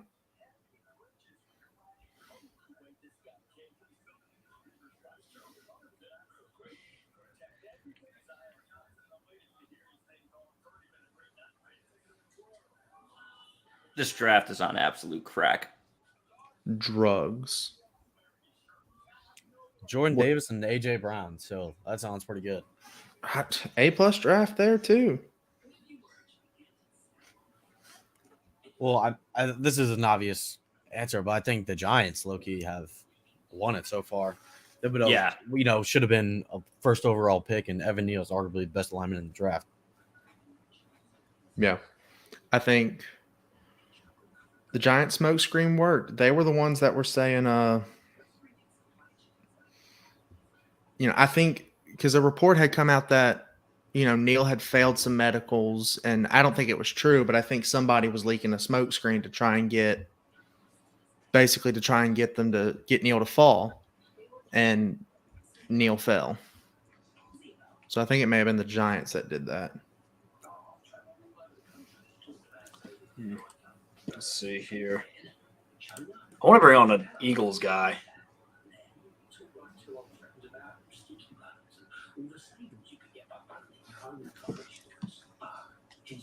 I think I'm gonna get our Eagles guy on the pod. I real quick. I want to get an Eagles perspective. I'm gonna ask Jared from the Corner Booth podcast to come on and give his take, if you will, before New Orleans picks again. Sounds like a plan. Let's see. Has the Titans pick been announced yet? No, but I know what it is. I know what it is. What is it? We're not going to be happy. Is it Treylon Burks? It's Treylon Burks. Oh no! Oh, all wide receivers gone. So that leaves George Pickens. That's 6 wide receivers gone. That's big. I really don't know who we go for here then. George Pickens. I mean, other than if we don't take George Pickens, first off, if New England doesn't take George Pickens, we're going to have to, because if we pass on him, Kansas City is going to throw the fence at whoever is. Baltimore now picks behind us. They just lost wide receiver 1.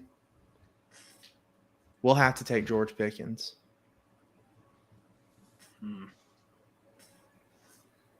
Or we just stock up on a plethora of day 2 and 3 picks, and I go to bed extremely pissed off tonight.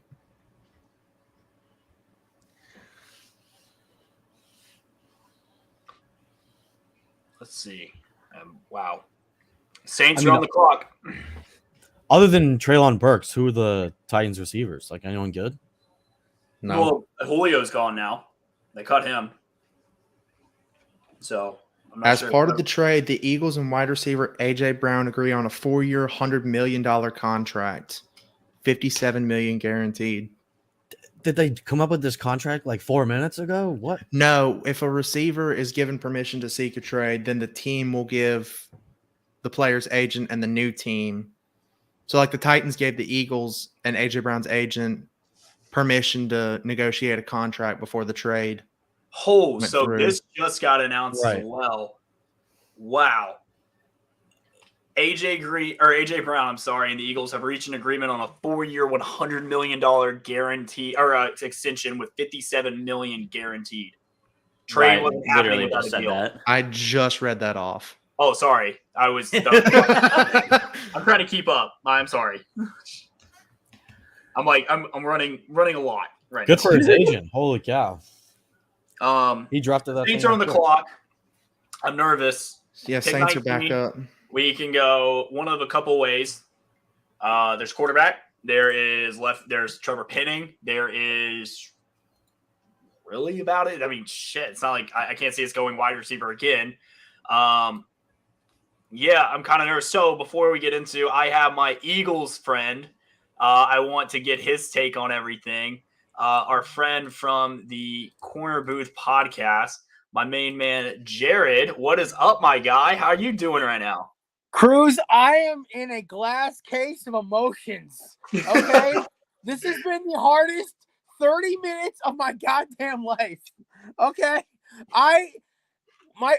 So God bless, like, my friends and family. They've been around me for the entire draft so far. My boss for letting me out early so I could go get a quick workout and keep the stress down. I wanted your boy Williams, right? The knee scared me, but that dude has D-Jack speed and a 6'2" frame. My number 2 guy was Treylon Burks. I think this dude is Des Bryant 2.0. He's a freak of nature. But I said the one person I would take over those two is AJ Brown. And to the Jordan Davis pick, I was mad for all of 30 seconds. If you guys can tell, I'm also in the studio because I'm about to go live for Play F Sports in about 3 minutes. So it always happens. They always make a fucking pick right before Howie never lets me down, man. But shout out to AJ Brown and Jalen Hurts for staying boys since college. But I am hyped. AJ Brown is the best receiver Philadelphia's had since Terrell Owens. I'll fully admit that right now. Ironically, T.O. was his pro comp. And why I love AJ Brown is he does all the things that you can do with he can do all the things you need a receiver to do that you can't do with Devontae Smith or Quez Watkins. Because Quez Watkins can stretch the field. He's got that burner speed. Devontae Smith can do everything else in between. But AJ Brown can be that guy who's going to take away a safety every time. And you still have Dallas Goedert. This is it for Jalen Hurts. If he can't ball, this is it. But I think with his work ethic and Nick Sirianni's creativity, I think it's gonna be a good day for Eagles fans, man. I'm starting to love the Jordan Davis pick more and more. Yeah, I really am. I thought it was a good pick. I didn't like the fact that you traded up for him. I thought you guys were going to trade up and get Burks, but I understand. Like, obviously, like, I originally thought we were trading up to get Jameson Williams, but the more and more I think about it, I love the Chris Olave pick to pair with Michael Thomas and Alvin Kamara. He's ready to play now. Jameson Williams might not be able to play until week 5. I love the Olave pick. Him and Michael Thomas vouched for him. They work out together in the offseason. I think it's a slam dunk pick. Are you okay with paying AJ Brown 4 years? Oh, hell yeah! I'm just making sure. I just want to make sure. Cruz, he is 3 years young, 2.5 years younger than me, and 4 years younger than you. This man is a young dude. Everyone keeps forgetting he was drafted the year before the pandemic. Yeah. Okay, there's a lot of time here. All right, we have a lot of time to pay. Listen, I will happily pay a number 1 receiver at $20 million a year. Fine, okay, that is totally fine by me. Your Saints are on the clock right now. First of all, best of luck. Second of all, I think they either go Trevor Penning or they go Malik Willis. I think it's one of those two. I think they go Willis here. You think they go Malik? That was my pick. I said they're going to take Willis and they were going to be his destination. I think they're going to snake it from the Steelers. My boy Frank Michael Smith has been freaking out. I told him, like, I don't know, man. I don't know if you guys are going to get your QB. But listen, I got to dip in about 30 seconds. But listen, Cruz, congratulations on Olave. I love that pick for you guys. I'm really hoping you guys take Malik Willis. And thank you for bringing me on. I am so hyped. AJ Brown, welcome to Philadelphia, man. And you too, Jordan Davis, you big dude. I can't wait for you. All right. Love you, man. Happy for you. Perkins and the boys, what up? Good to see you. What's going on, Baird? All right. Love you, big guy. Love you guys, man. Have a good show. Thanks. You as well. All right. Saints on the clock, 19. I think they go Trevor Penning. I don't know. I'm not looking at my phone. I want to know. I want to be surprised. If they get Trevor Penning and they get Malik Willis, I am happy. We get out of the first round. No drama. I can sit back and relax. And then we can just, have the interns stress about their Packers shit. So, like, I'm excited. I'm happy for the Eagles. Like, I'm happy for Jalen Hurts. He's getting a big-bodied weapon who's – A.J. Brown's great. I think it's he doesn't get enough love because he has Ryan Tannehill. He had Ryan Tannehill as a quarterback, and it was the Derrick Henry. Feels about that, but I'm sure he's ecstatic.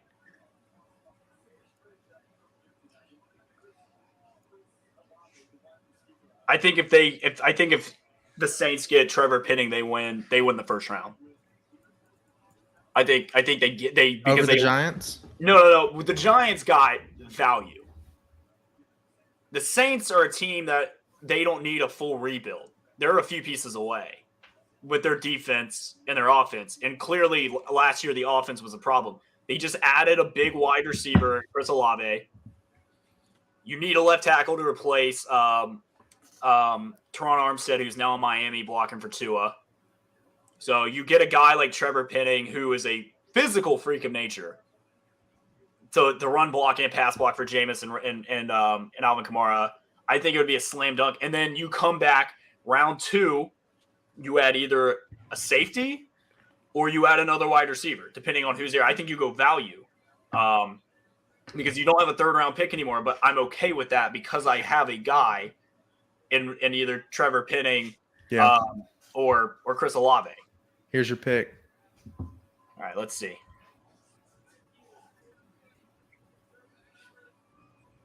Come on.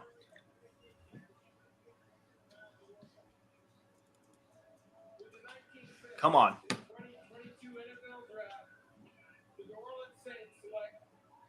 Yes. Boom. That's it. All I needed. All I wanted was a wide receiver and a left tackle in the first round. The Saints did not let me down. No quarterback drama. That's no a good Kenny pick. Pickett crap. I think it's a slam dunk. Wyatt, me and you met this kid's family when we were in Mobile at dinner. Very nice kid, freak of nature when he stands up. I love this kid. I really do. I think this kid's a slam dunk. He's going to come in and he's going to add to an already good offense. He's literally dunking a basketball at 320 pounds. He's a white Zion. He is going to be great for the New Orleans Saints. I love this draft for y'all. As a Packers fan, I really hope. Turn As into a the Packers bottle fan, again. I really hope Jameis turns back into Mr. 30 for 30. And then I hope you start Taysom Hill again. Taysom Hills are a tight end 1 now. Okay, at least you ain't got a tight end. So the Saints just got 2 day 1 starters in the first round. I love it. No drama. They missed the last couple of drafts. I think they knocked it out of the park with this one. They got what they needed. They didn't draft value. I love it. Love this pick. Yep. Love the first 2 picks. Obviously, like I would have been okay with Jameson Williams or Chris Olave. I would have been okay with Trevor Penning or Malik Willis since Kyle Hamilton or Jordan Davis wasn't there. I think they knocked it out of the park. Now we get to see what your Packers do. But Kenny Pickett right here, I think we can all agree is going to go to Pittsburgh, right? I was going to say, I bet we see our first QB. He's got to go to Pittsburgh. It's the worst kept secret in the NFL. The same as Mac Jones to New England last year. Okay, but the Saints had a chance. Just saying. Well, but you didn't pull it through. With that logic, everyone had a chance. I was going to say. That's just mean. Don't hurt me like that. I'm hurting tonight, Cruz. I will spread the pain. I can officially report the Saints did not break my heart tonight. For once. Not breaking news. At Green Bay Packers, I'm not very fond of you right now. And look, we don't know what Green Bay is going to do. I mean, hey, okay, would you be okay, hypothetically, the Packers traded their picks for Deebo Samuel? Not both of them, but if we trade 22, I will be very happy if we trade 22 for Deebo Samuel. If we trade 22 and 28, then fire Gutekunst into the sun. Devontae Adams did not get that much, and he was the best receiver, and he is the best receiver in football. Picks in.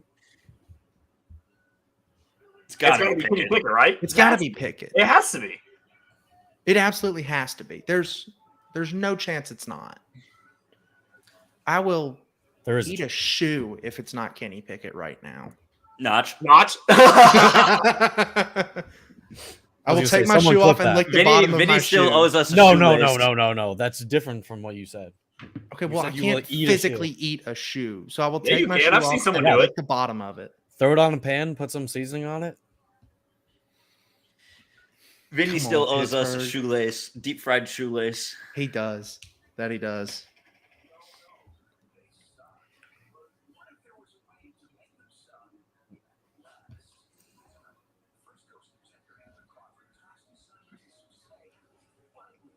What a draft so far. Speak for yourself. I'm not having fun. I am not Oh. having any fun. This just in. The first quarterback is off the board with the 20th pick in the NFL draft. The Pittsburgh Steelers select Kenny Pickett out of Pittsburgh. I think we Yes. all knew that was going to happen. He's going to be a bust, dog. He's Blaine Gabbert 2.0. His tiny I'm hands sorry, will yeah. never let him play in such a cold city like Pittsburgh. I will say this. He is going into a good situation with a guy like Najee Harris. They got good receivers. They have a good defense. He's got a Who good do they have at receiver? They have Claypool. They have Johnson. Who is the other kid that they have? They have a good tight end that they just got, the kid out of Penn State from last year. Najee Harris is basically a wide receiver. Yeah. Their defense is good. I like Mike Tomlin. I think Mike Tomlin's a great coach. He's never had a losing season. So it's hard to bet against it. So I think Kenny Pickett makes a lot of sense. Yeah. I like that pick for Pittsburgh. I don't think he's going to be the QB of the future, but if you looked up the definition of mid in the textbook, it would be Kenny Pickett in a Pittsburgh Steelers uniform.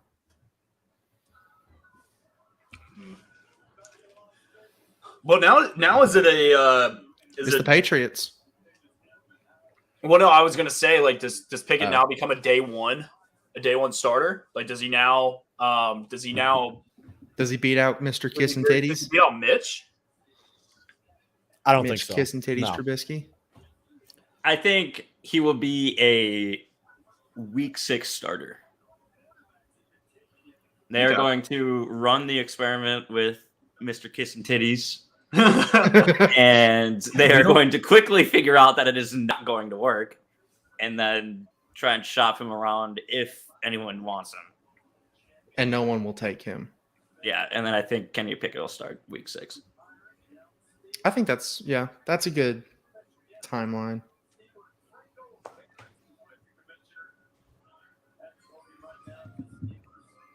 All right, New England. Take Devin Lloyd. No.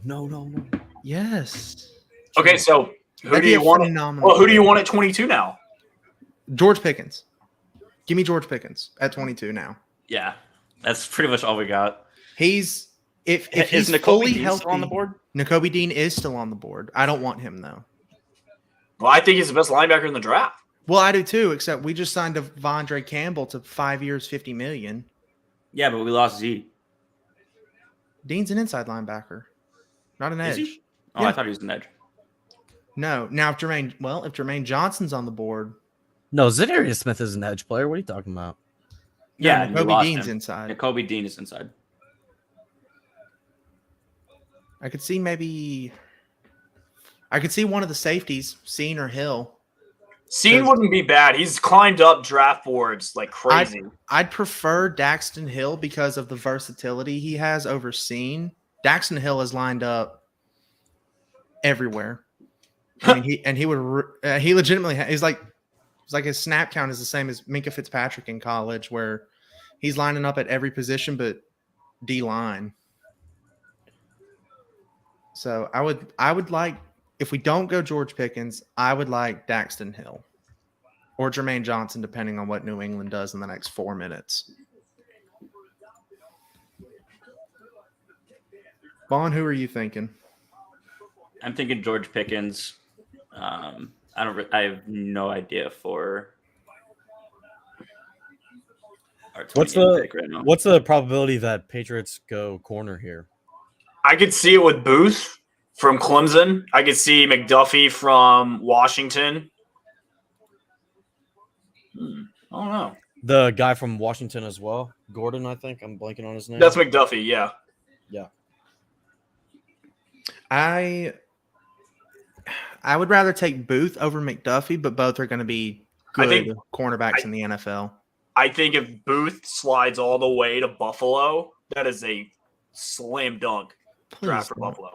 Let Baltimore take him because Marcus Peters is not getting any younger, and Marlon Humphrey, as much as I love him, Homer right there with the former Bama guy, he has not been stellar. He's not been Wait, worth the who? top. Baltimore. Marlon Humphrey's good when he's healthy. That's what I'm saying. He's good. He's really, really good when he's healthy, but he, one, has not been healthy, and two, has been playing injured, so he has not been playing at his full potential. So I could see Baltimore going McDuffie or Booth. Because plus Marcus Peters on the other side is not getting any younger. Okay. Patriots trade their pick to the Kansas City Chiefs. Oh no. George No, There it's goes Pickens. Pickens, or who else could it be? They could go defense. It could be Lloyd or Dean. It's going to be Pickens. I'm just trying to make myself happy.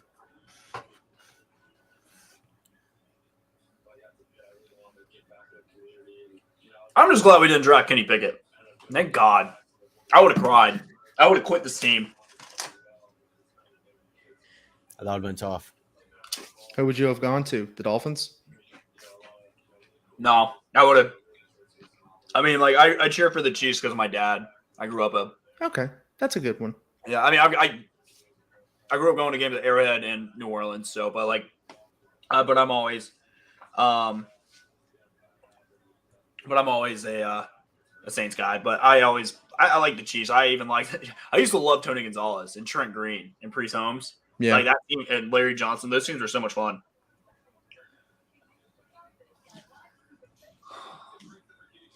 Here's a fun fact. Mel Kiper, in his analysis of the Jameson Williams pick, said that if Jameson Williams does not get hurt in the national championship game, Alabama runs away with it. Yeah, no shit, Sherlock. I know, but Not look, you. No, for the- I'm not talking about you. Okay, I was gonna say, damn, get off my back. All right, But I'm already gonna go. I'm already gonna say this, and like this is not an overreaction. I think the Saints win the NFC South this year now. You say that every year. Damn. No, we're about to win it 4 out of the last 5. We've won it 4 out of the last 5 years. The only reason we didn't win it last year, we swept Tampa Bay, and we split with Carolina and Atlanta. We played with 4 quarterbacks. This team, and we didn't even have Michael Thomas and Alvin Kamara. Alvin Kamara was out like half the year. It was a very hurt Mark Ingram, but like this team, this defense, and this offense right now, NFC South champs. I don't even think. Yep. No Well, who more. would No be- more than Brady crap. Oh, damn. Trent McDuffie. Yep. I did not see that coming. Well, all right. Here, George Pickens, you are a Green Bay Packer. Please be George Pickens. Don't go George. So what I'm Karlaftis. gonna do? I'm gonna take me and Mac out, and I want to get your reactions side by side. So I'm you not guys- even gonna look at Twitter here. We're gonna get this live on ESPN, Oh, aka man. 20 minutes after the pick has already been made. Right? Yeah, I'm illegally the streaming phone this is on right do now, not disturb. so- The phone is on do not disturb because I've got Ari Morev, My Sports Update Twitter notifications on. So if I feel a vibration, I'm gonna look and it's gonna be the pick. So we're just gonna Oh, sit man, I'm here so and nervous. stress. Don't take George Karlaftis. Do not take George Karlaftis. If we go defense, Daxton Hill, Lewis Seen, or Jermaine Johnson. I am not having a fun time. No, I'm not having a good night. Turning back to the bottle. How about the Patriots? I mean, they are not. We thought Rodgers has no help. Mac Jones has nothing. Right. He's got Damien Traded Harris. away his best O lineman. His best player is Damian Harris, who there's a rumor floating around that the Patriots might not be sold on Damian Harris. Might be shopping him. Do they still have James White starting? No, he was hurt last year, That's so right. he might be starting. All right, 5 minutes and 50 seconds. Green Bay. Let's ruin my night for the first time. Then I'll see you again in 6 picks. Potentially, if you don't trade out. Can we trade for Debo or DK? I wanted us to trade for DK. Rodgers but- and DK would. Whoo. Yeah. I would take back every bad thing I said about the Packers tonight. Every single thing. If we picked up DK Metcalf right now, it's not going to happen. But if we did, I'd take back everything bad I said. I would trade 22 and our second for DK. For DK? Yeah. That's basically the Devontae Adams trade. Yeah. I'd probably give up. I'd give up 28 and a third for DK. You might be able to talk me into that, like you said, that second round pick.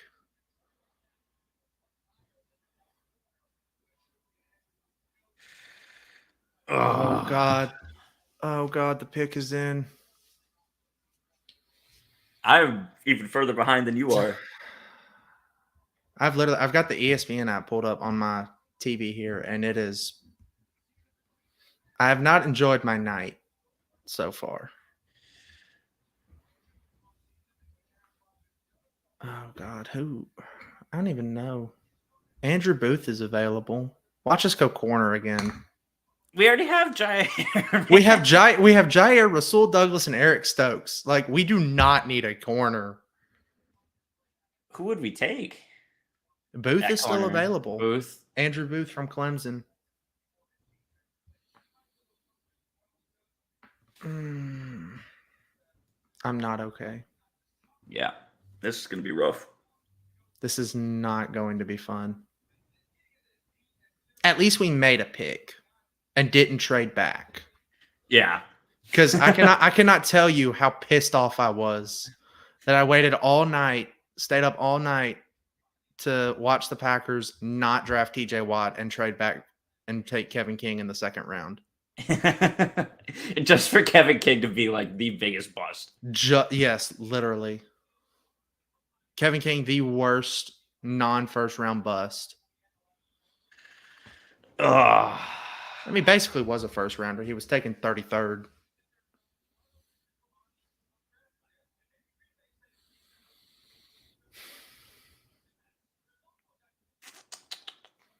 And now we wait.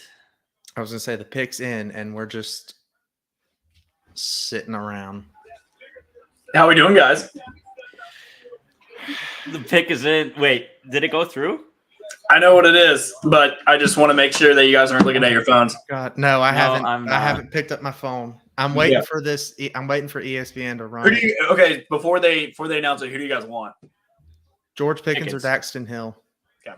All right. I would not hang myself over Jermaine Johnson, but I would not be happy. God. Oh man. This set of frat dudes on TV right now looks about exactly how I feel.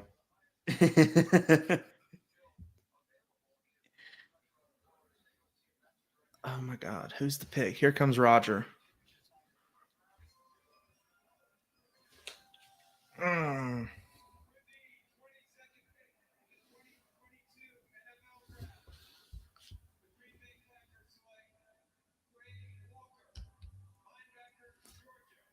What? Who was it? What? We I'm behind. just signed Devondre Campbell, Who did we take? Dean? Quay Walker, Who?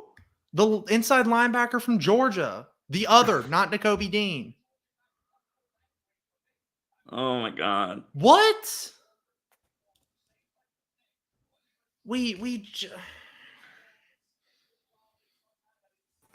Yeah, that's another shot. We just signed Devondre Campbell to a 5-year deal, $50 million. Okay, boys. So thoughts on the pick? Quay Walker. and we take the worst of the two inside linebackers out of Georgia. So I'm assuming you don't like the pick. Well, I just took a shot, so no. I'd have been happier with the trade back. And now Buffalo's got pick 23. I think they go Booth here. They do. They will. They still hold 25. They need to According help to out ESPN. their second corner. They only got Tre'Davious White. They left Levi Wallace. Screw go. this. I'm going back to tweeting the picks.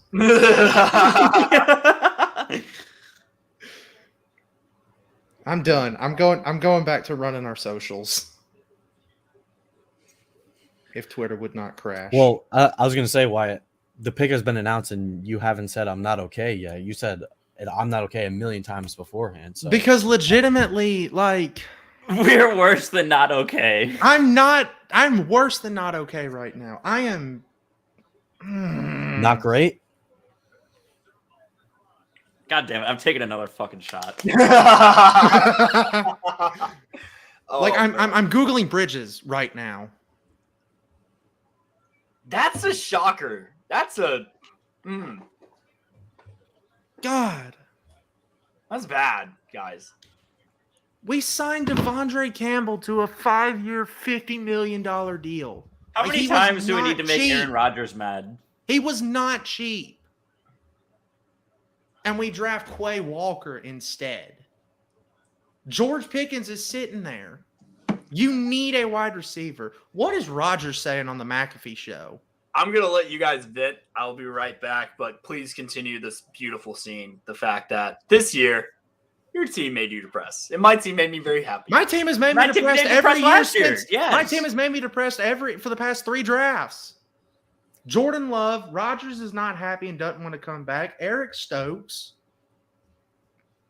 We trade away the best receiver in football and draft a backup off-ball linebacker when we already had 2 starting on the roster.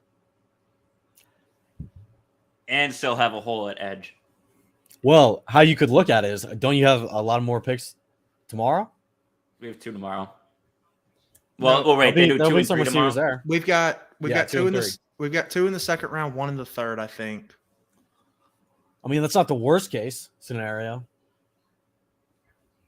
I don't even know. Jalen Tolbert, Velus Jones Jr., which if we draft Velus Jones Jr., I'm a homer. He's from Mobile with me, or not with me. He and I are both from Mobile. I went to high school. My freshman year was his senior year. And so legitimate, like I would not be upset with the Velus Jones to the Green Bay Packers.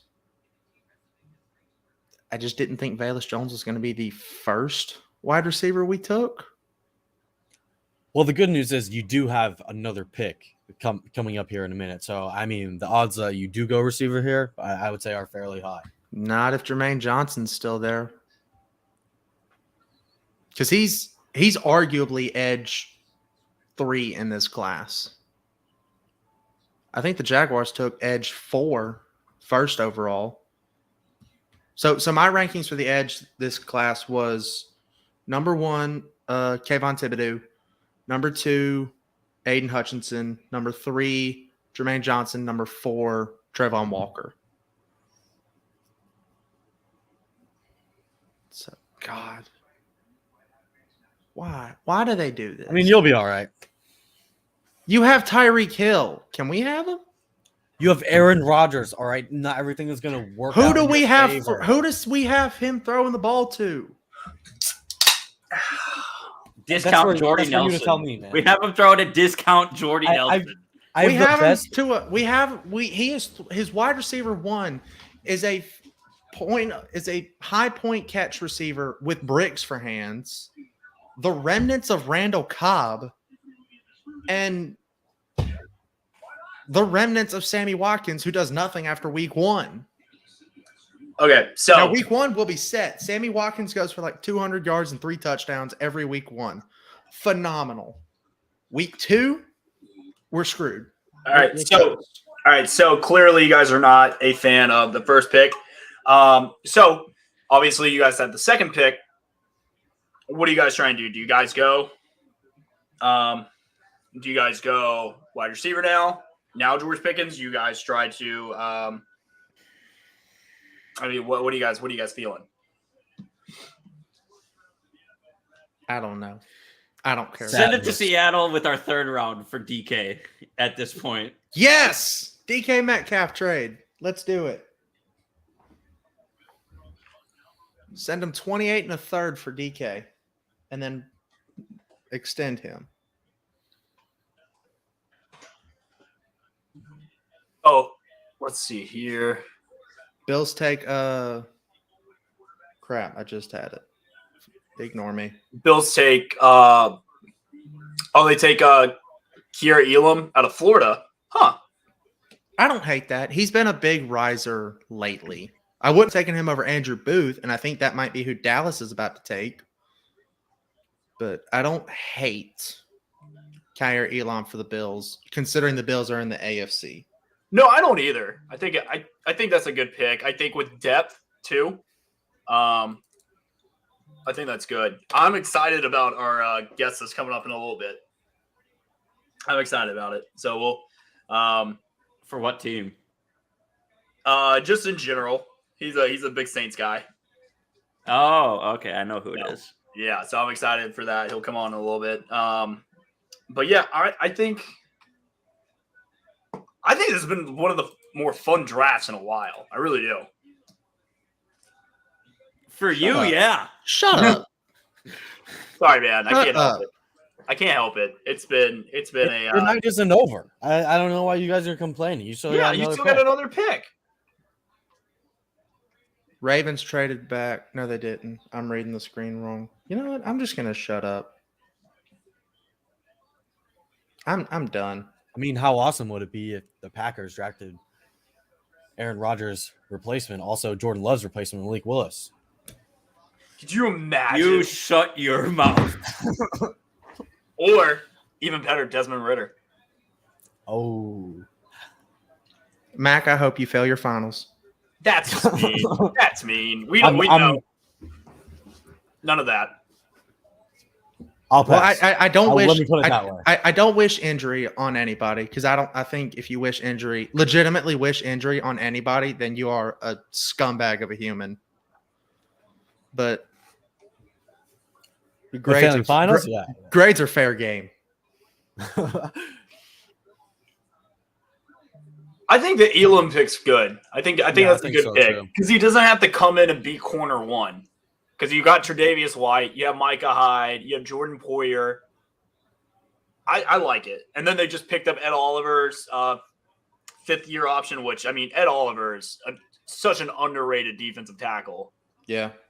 And their D line is so young. They drafted to those two guys in the first round last year. So Jermaine Johnson is still on the board. I'm very surprised. I wonder if Yeah. Dallas goes here. Well, they do need to replace Randy or DeMarcus Lawrence, right? Or Randy Gregory. Randy Gregory. Randy Gregory. Yeah, that left. could work. But DeMarcus Lawrence, him and the Cowboys have not been on great terms because I think he wanted a new deal. Cowboys told him no. And he's not the youngest guy on that defensive line anymore. Jermaine Johnson to put on the other side of Micah Parsons would be just yeesh. I think it's safe to say that a lot of us did not land on our picks. Probably after the top 10? Yeah. I don't think I hit a single one. Or I hit Kenny Pickett. I think we all hit Kenny Pickett. To be fair, that was like our bingo, like our middle space in our bingo card. Yeah, it was a Yeah. free card. I got Trevor Penning right, so I was happy about that for the Saints. To be fair, I don't know any of my picks outside of the top 10 because I lost my spreadsheet. I wonder who Dallas is going to go with. I could see Dallas receivers. going. Dallas could go Johnson. They could go They could take Linderbaum because their offensive line has not been up to par lately. That would be a good fit. Linderbaum would be good. There's also the guy out of Central Michigan, blanking on his Bernhardt. name. Yeah, Bernhardt. He'd be good. Tyler Smith, the tackle out of Tulsa. wouldn't Jacoby be bad. Dean is there. If you want to add the Micah Parsons, so is Devin Lloyd. Oh shit! You add that to that linebacking core. That could be dangerous. I think Baltimore takes one of them, either Dean or Lloyd at 25. So mean, the next pick. Dallas needs some corner help as well, right? What do they have? Like Jordan Lewis and Nah, dude, Trevon Diggs is the top 2 corner in the NFL. He also gave up the Other most than yards. him. He also gave up the most yards in the NFL last year. We don't care about that. Interceptions are flashy. You know what else? Flashy getting bombed on. I agree. That is true. I'm just saying. All right. They could use corner help, but I don't think they'd go corner help here. So now I'm curious: do you think now a quarterback goes at there's 8 picks left? Do you see a quarterback going? What's the rest of the draft? I could see Tennessee taking. I said Matt Willis. Corral to Tennessee. I said that in my mock draft, and a lot of people thought I was kind of crazy. But the more and more people thought about it, it makes a lot of sense now because clearly they moved off AJ Brown. Yep. They don't think Ryan Tannehill is the answer. It's Derrick Henry's window is, it's getting smaller and smaller for him being an elite running back because the shelf life is just so rare. Yeah. And so short. Do you go Matt Corral? Do you go Desmond Ridder? Do you go Sam Howell? I don't know. He's still going to be sitting there unless somebody trades with Baltimore. I think Tennessee could take Malik Willis. That is true. Because he's still sitting there. I can't believe it. I know. I thought he was top 10 lock. What did we say? Carolina was a deciding factor on everything. Yeah. And they did what everyone expected and took a lineman. Mm-hmm. I don't know who Dallas is going to go with. I would like to say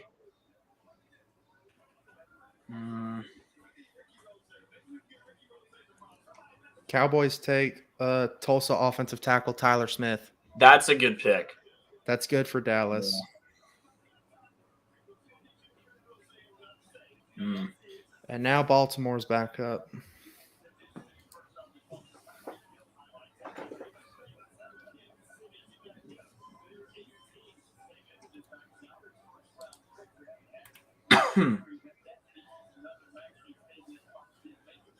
All right. I hate the Las Vegas Raiders. Did y'all get a look at the draft at all? Like the venue and stuff? Did it look good? It looks great. I love the way the venue looks. It looks good. Vegas knocked it out of the park.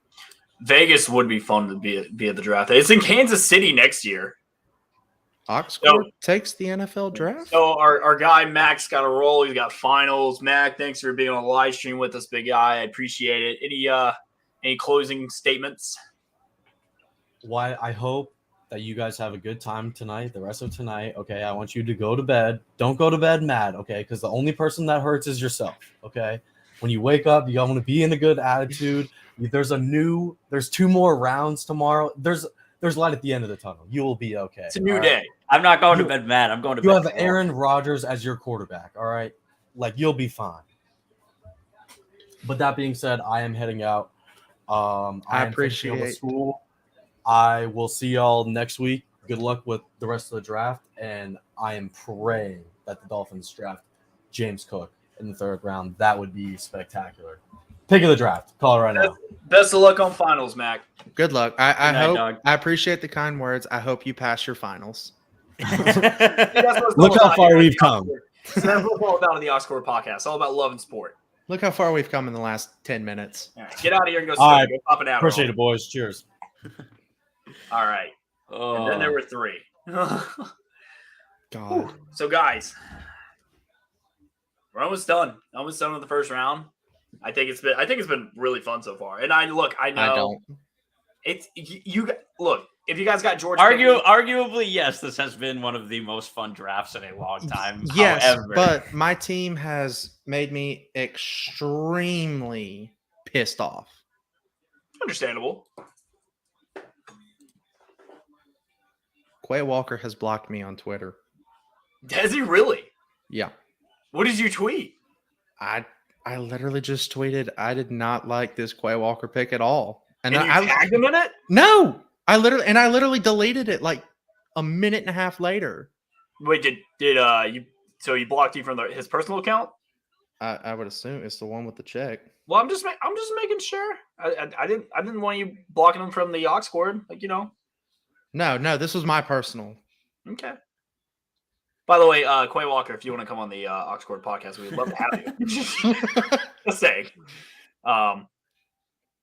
Quay Walker, if you want to come on the aux cord, I love you, and I really am happy with this draft pick. You are going to drastically improve our run defense, which has been historically awful since we won the Super Bowl in 2010.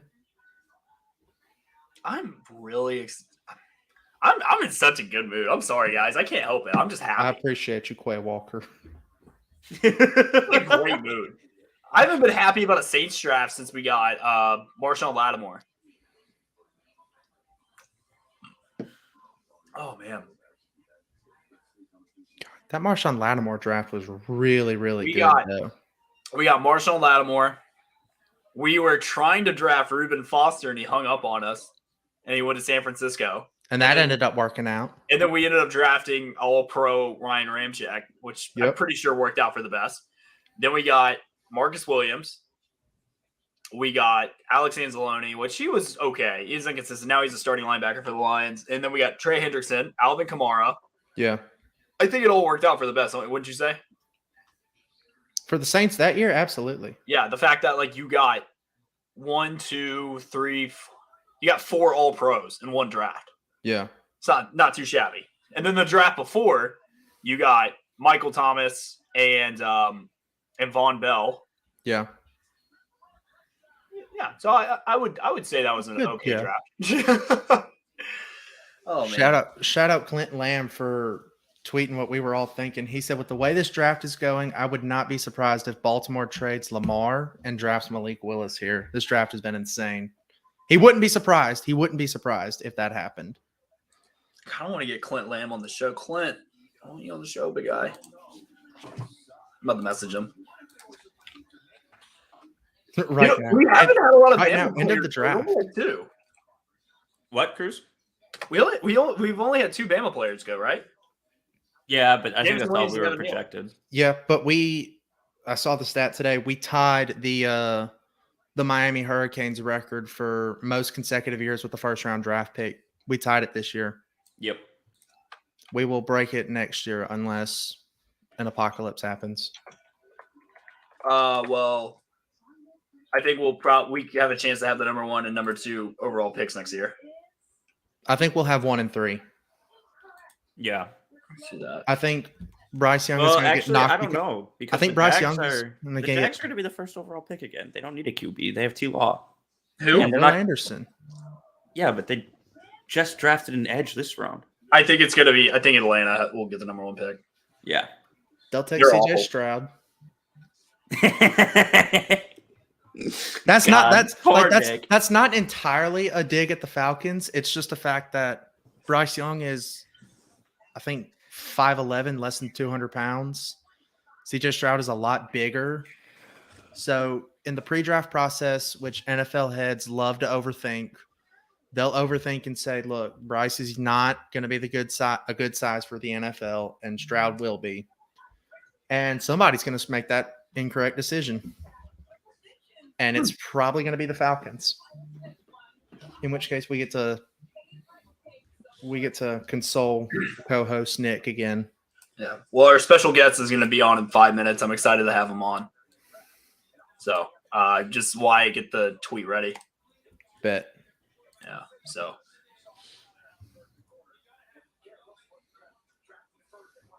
I'm so upset with this draft that I'm so unhappy. I resorted to with this draft. playing auto chess. Auto chess. All right. Well, So it's a type of game. all right. So Ravens on the clock. Pick is in. Ravens are going. I haven't announced it yet. If they take, Tyler Linderbaum. is that who it is? Yep. That's a good pick.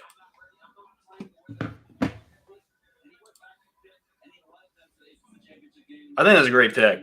I'm okay with that. I don't hate it. Lamar needed more protection or somebody to run block for him. Hmm.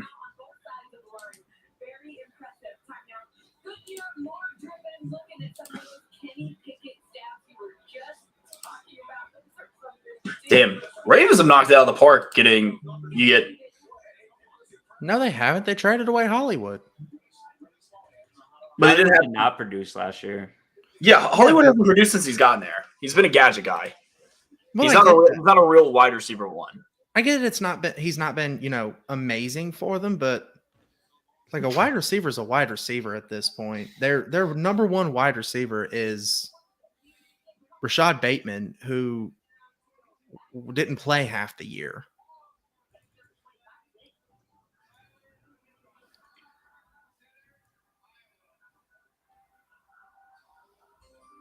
Let's see. Here's the pick. Oh, I mistweeted. Crap.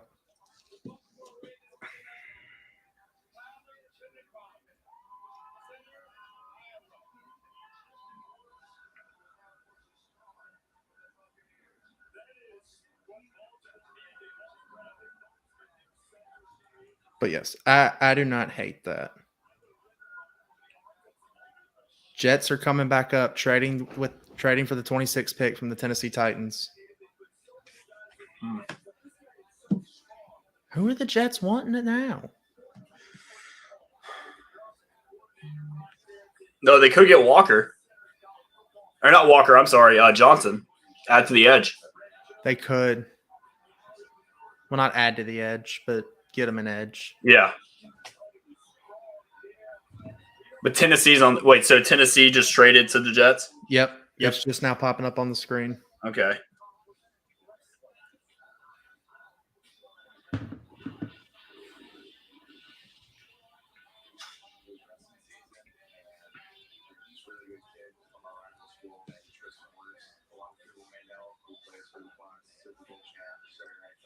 I wonder who they'll get. I'd be curious to see. I mean, the fact that Johnson has lasted this long. Yes. I think Johnson will be a good pick. I could see Devontae Wyatt here. I don't pair somebody up with Quinnen Williams. It wouldn't be horrible. No, I don't think so. I don't think it'd be horrible. I actually think it would take a lot of pressure off Q-Dub. For sure. They're showing wrestling highlights currently for Linderbaum. Well, yeah, because he looks like, he's from Iowa. That's yeah. My dad's from Iowa. That's all you know to do is just, wrestle, play football, and eat corn. I was just saying, Iowa does nothing but eat corn and breed offensive linemen and tight ends. Bro, right? Tight end U. It's not even close. By far. Dallas Clark, TJ Hawkinson, Noah Fant, George Kittle. Yeah. Nobody has a case against Iowa for that. I don't think they do. All right. So got our next guest on. Really excited to have him on from Barstool Sports himself. My main man, Mincy. What's going on, man? Good to see you. Oh, man, just a roller coaster of emotions tonight. I can't figure out if I'm happy, sad. But it's hard to beat perfection, though. Chris Paul, 14-14. We really analyze it. It's Pels are lucky to even have a chance up against a damn perfect game. But hate how that ended. Looked flustered down the stretch. A couple really bad turnovers, some bad possessions, and that game was on the line. But really happy about the run. The last 2 months has been magic. On the Saints front, I love the Olave pick. He reminds me of Justin Jefferson, the way he can run routes on that Superdome turf. I think he's going to be great. And you all of a sudden look at, they didn't have to give up that other first-round pick to get him either. But Mike Thomas, Olave, Taysom Hill, potentially at tight end, and Alvin Kamara, all of a sudden you got some pretty damn nice-looking weapons. And then the NFL just going nuts tonight, man. I've never seen so many players moving around. A.J. Brown at Eagle, Hollywood Brown in Arizona. This offseason has been banana. So a whole lot to process. I'm kind of trying to figure it all out right now myself. No, it's been nuts for sure. I would grade the Saints draft an A. I love the fact that they went and got their guy on their board, especially when all the wide receivers are coming off, and they got Trevor Penning. Didn't have to move up to get him. I know obviously you're a big Ole Miss guy. Thoughts on Matt Corral of where he can end up tomorrow? Do you see him going at the end of the first in the next couple Nah, of he's days? gonna go. He's gonna go second. I mean, it seems like he's had a bad. Malik Willis still on the board right now too. Is a little Yeah. surprising, but I think he's gonna go second. I think he's gonna go to Atlanta or Carolina or Detroit maybe. I don't want him to go to Atlanta at all. That would be awful. Because Corral's my guy. I'm friends with him. I don't want him to be a Falcon. That would just completely suck. But, he could go to Atlanta, Carolina, Seattle's an option. I mean, he's going to go somewhere early to mid-second round and land in a pretty good situation. And I hope the best for him. I just don't want to see him in the NFC South. No, I agree. So with the Saints draft right now, obviously we're done for that unless something crazy happens. Any projections that you see for day 2 that you would like to see? I'm curious to see if they take Ritter or Corral as quarterback. I mean, I don't know if you trade back up again if you already did it once, but I mean, Mickey Loomis doesn't give a crap. I expect more depth, maybe a linebacker, get some more guys, maybe another safety defensively. But I'm pretty happy with the current state of this roster. The big thing is just going to be keeping those skill guys healthy. But I don't know. I feel pretty damn good about it. I like them getting Marcus May this offseason. I don't know about Daniel Sorensen. I thought he always got toasted in KC, so I don't have very high hopes for him. But overall, feel pretty good, So I think they're going to be really solid again this year. I like Jameis more than most. I thought it was unfortunate he got hurt last year. And, when you look at Atlanta and Carolina rebuilding in this division and, the Saints have had 5 straight winning seasons, I like the continuity. They went with Dennis Allen and the assistants and still having Jeff Ireland and Loomis. So keep it rolling. Yeah, so obviously Pell's hard-fought season, the fact that they even got to where they were, pushing into 6 games was incredible. No Zion. They got CJ at the All-Star break. What do you think of the future of this team? I'm excited for next year. Future's so bright, it's blinding. And, you look at what I just posted a blog that should be up in a second, but I mean, you got to just take into stock where they were 1 year ago. I mean, you literally were, you were excited about Brandon Ingram, and that was the only thing. I mean, Zion was hurt, freaking fired Van Gundy. He was awful. You didn't have a coach. And you go from that to hiring the right guy, Willie Green. You got 3 rookies that all made a huge impact. The Jonas Valanciunas trade worked out amazing. You stole C.J. McCollum for Josh Hart, nothing. And more than that, I mean, all the jokes about New Orleans not being a basketball city and not deserving the franchise, to go from that to the rowdiest playoff atmosphere in the NBA in the same year, I mean, that's special, man. And I thought the last 2 months seeing New Orleans get so behind the team and the atmosphere they created in there with the all-Nola rap and just really embracing the New Orleans atmosphere, I mean, it was some of the most fun I've ever had watching the NBA the last month or two. And I'm sad it has to end, but I mean, damn, perfection is hard to beat. Chris Paul, I mean, 14-14. It's tough. With that, do you have the Suns going all the way, or do you think someone's going to – a lot of it's going to depend on health and stuff. I mean, I think Suns Golden State is coming. I do think the Suns will handle the Mavs and the Jazz as long as they stay healthy, and I think Golden State's going to take care of Memphis. Hard to, Suns Warriors will kind of depend on who's healthier, to be honest, with all the veterans on both teams. But I think that's going to be a war in the Western Conference Finals. I'm not totally sure who I see winning, to be truthful. Yeah. Well, last question, man. You've been doing the Mincy tour, King of the South. You've been killing it. Thanks. I appreciate you having me be a part of it too. What's next for the Mincy tour, man? Are we taking a break? Man, I'm flying back to New Orleans next Wednesday night. I'm gonna do the second week. I'm a big live music guy. New Orleans hadn't had Jazz Fest since 2019, so I'm gonna make the second weekend of it. And then we got a Barstool Classic on Monday, May 9th at LeBaires Lake Charles. So I'm using the Classic as my excuse to get Barstool to pay for my flight to New Orleans for Jazz Fest. And I'm going to do both of those. I might stay around Baton Rouge to do some stuff. I don't know. Ole Miss LSU baseball is that next weekend, but obviously a lot of luster's off this Rebel season. It's been train wreck.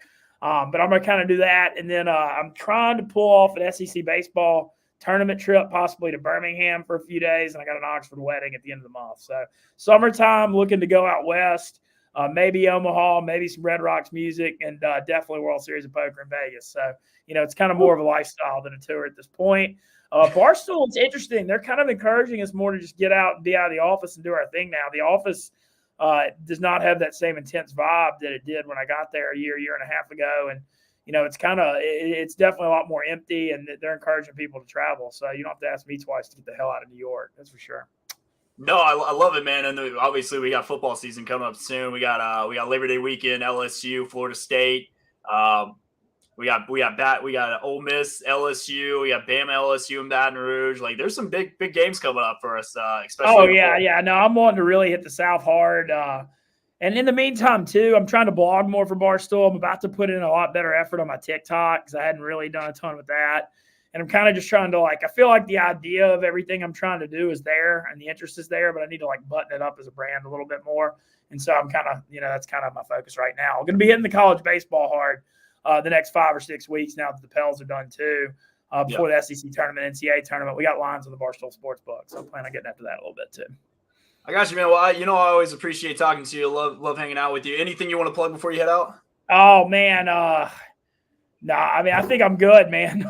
Just follow Barstool Mincy on TikTok. How about that? Because I got like 100 followers because I've barely done anything with it. So we're about to build that into something. We'll push it, man. Well, I appreciate always talking to you, and I'll see you soon, man. All right, thank you, bud. See you, bud.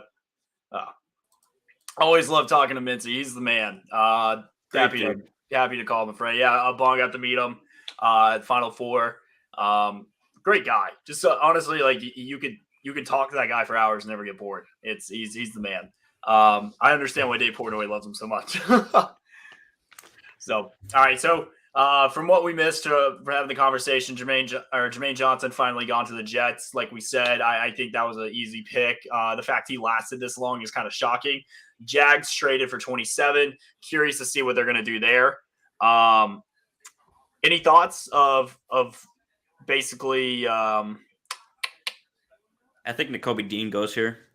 I know who it is. Him and CJ Mosley together. Who is it? Right. It's Utah guy, Devin Lloyd. Oh, Devin Lloyd. Okay, that's a good pick. Yeah. Yeah, I'm shocked he's still available. So the Jags getting Devin Lloyd. Oh God, we're back. No, not us again. George Pickens, come on, please. Or trade it to Seattle for DK. Either George Pickens, DK Metcalf,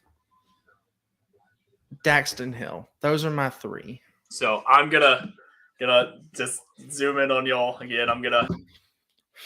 Oh well, we're gonna put the phone down because now I know the Jags pick, so we're gonna leave the phone away. Yeah, it's getting turned over. God.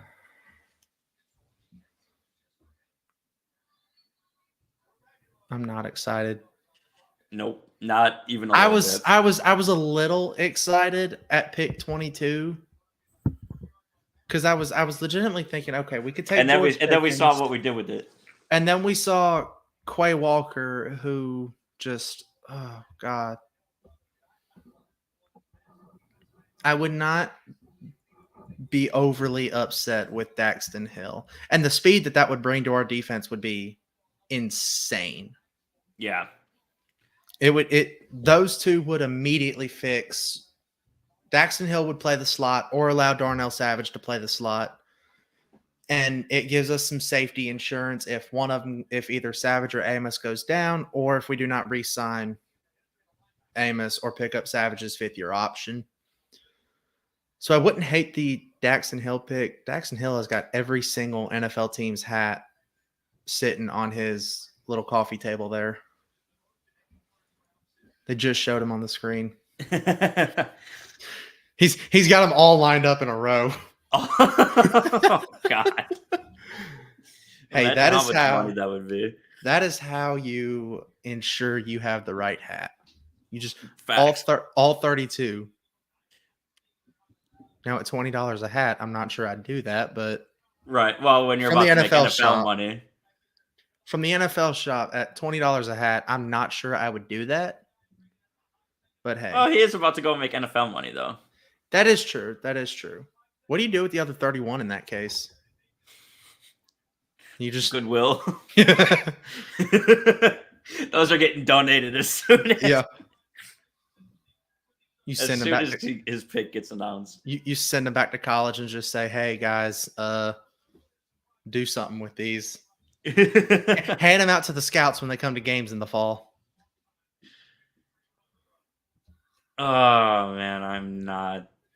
The Jaguars pick is in. We know. Announce it, Goodell, so I can see how much time I have left to live before Green Bay rips my heart out for the second time tonight.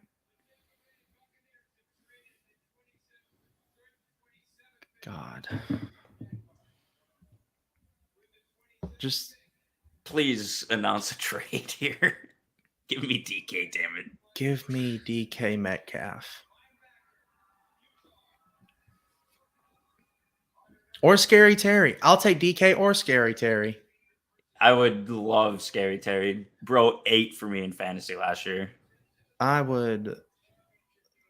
Oh God, I'd love Scary Terry. And I for picked the him at Packers. I picked him up off waivers too. I don't Off know who's dumb waivers. enough to drop him. Yeah. I was gonna say he must have been nicked to start the season or something. Oh, we got New England at 29 too. They could take Nakobe Dean. I like that pick for them. I do too. Dante's a free agent. Their best player currently, or their best middle linebacker currently, is Jawan Bentley. Oh God, the Packers pick is in. George Pickens, please. Please, George Pickens. That was quick too. The little timer said like 9 minutes and 50 seconds to go, and then it said the pick is in. So we must be ecstatic with who's sitting there at 28. Oh God, I'm not okay again. I'm not okay. I'm not okay again. My stomach is my stomach has dropped. My throat is in the bottom of my stomach.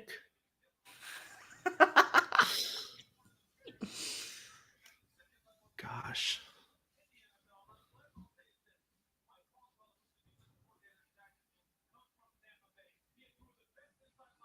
Good pick for Devin Lloyd, though. Good pick by the Jaguars. They lost Miles Jack to Pittsburgh in free agency. I think free agency, or they traded him. I don't remember. And CJ Mosley is not the young guy he used to be, but he's still a really good mentor. Let CJ mentor Lloyd for a year or two, and then let Lloyd run the defense. Yeah. Good pick. Good pick, Jacksonville. They've had a good draft. For once, yeah. I know, for the first time.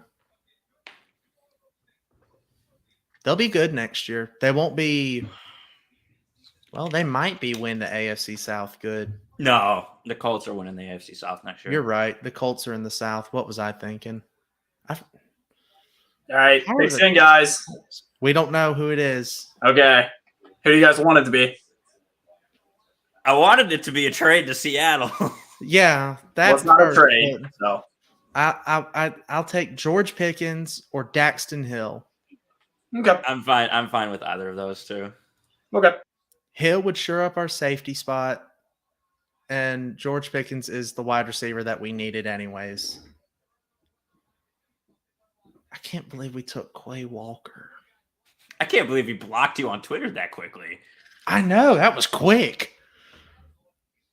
I literally said, I do not like the Quay Walker pick. And he blocked you.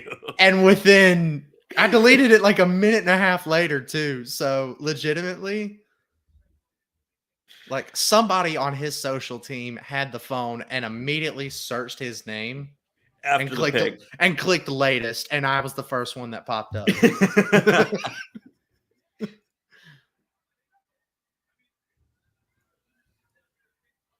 That was like a minute later too. Jeez. Shout out to Quay Walker's social teams. That Yeah, was they're on good. top of things. They were on top of that, which I saw Rashawn Gary used to do the same thing. Oh, really? When he got drafted, everyone who said they didn't like the pick or called him a bust, he'd go through and block them all. And now he's, our best pass rusher, and everyone's just now realizing it because they're thinking, hey, wait a minute, we haven't seen him tweet in a while. Matt LaFleur did not look happy when they shed the Packers there. Yeah, he probably wanted a fucking receiver. Oops. God.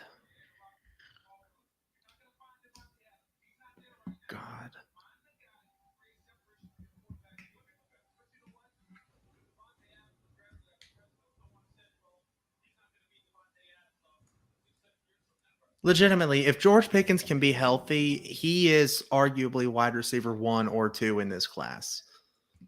Oh, yeah. If he was healthy. The problem is he has not been healthy since his freshman season. Same knock we all had on Derek Stingley.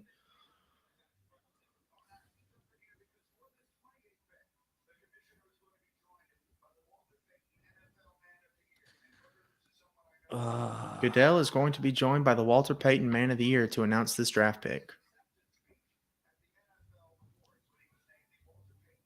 Who was the Man of the Year this year? I have no idea, to be honest with you. Oh, Andrew Thomas. Not Andrew Thomas, Whitworth. Whitworth. You come on just to give us that. I'm the stat guy now. Have they announced picks after ours on Twitter? No. Okay.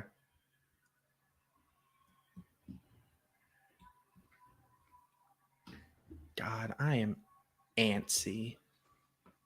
Same.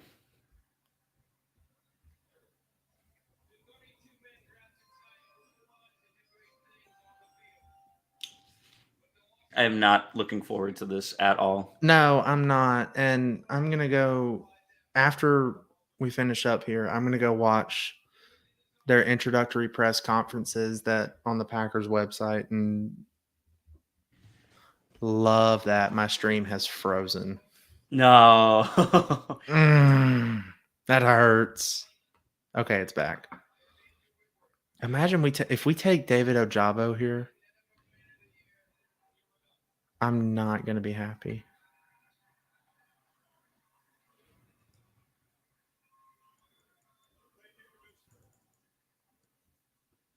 That is a big dude.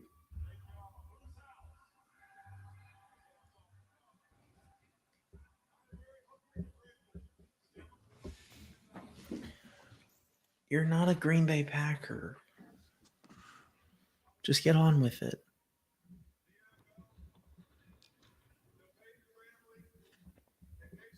Oh, man. Oh, they're dragging this out.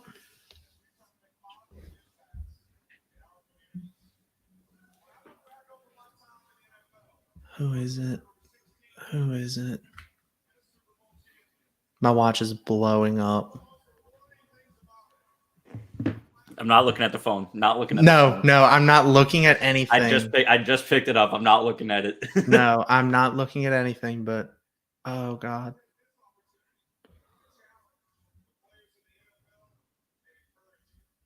Andrew, come on.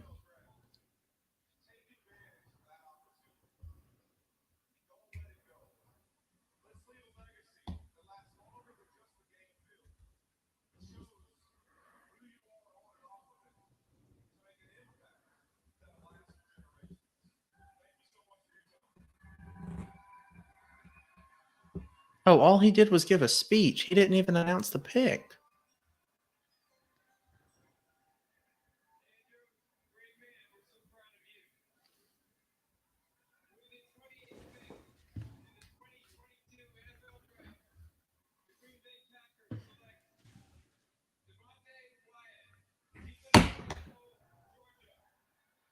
What? Again?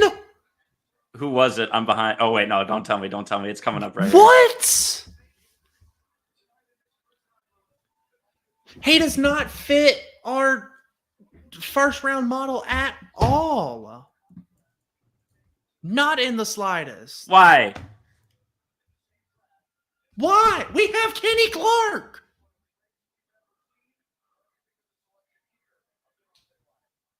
What in the hell are we doing? Back to the bottle.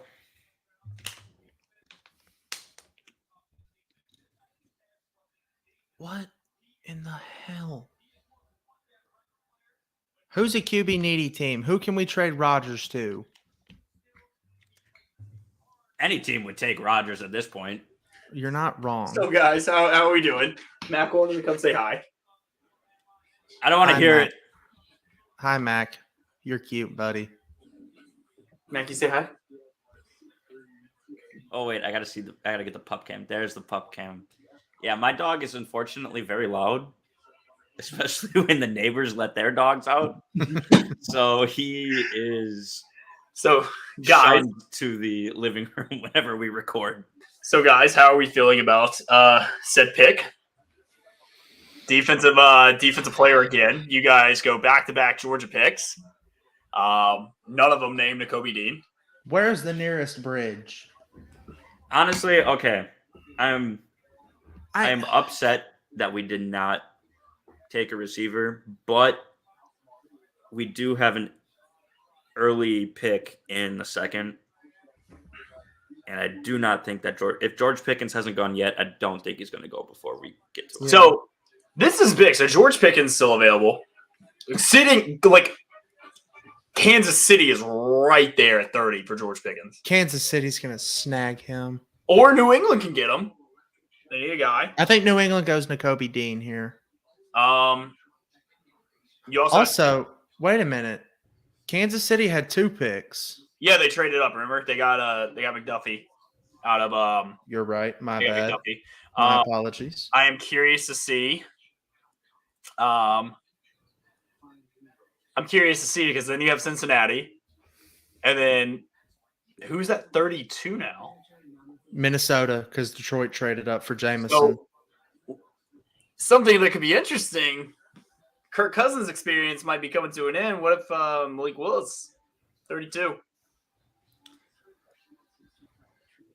No, keep Kirk in Minnesota. Please keep Kirk Cousins. They're our only competition in the division. So it is. So New England is going Cole Strange out of Chattanooga, guard. Chasing that Strange. Cole Strange, the guard out of Tennessee, Chattanooga.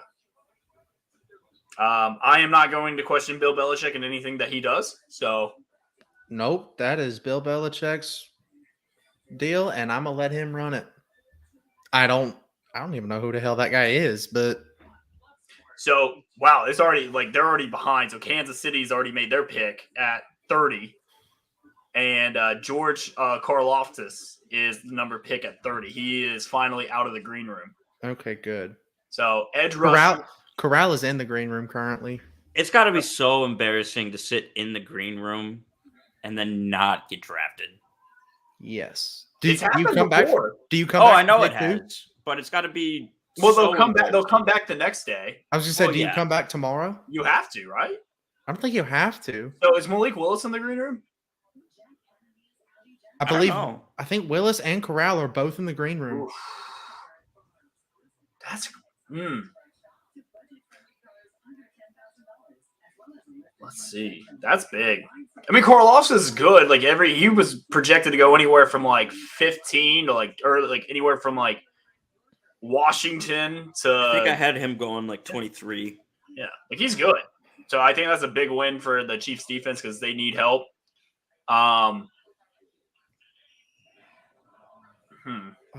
Aaron Rodgers on the Pat McAfee show says Alabama wide receiver Jameson Williams was the most NFL ready wide receiver, and he would have loved to have him.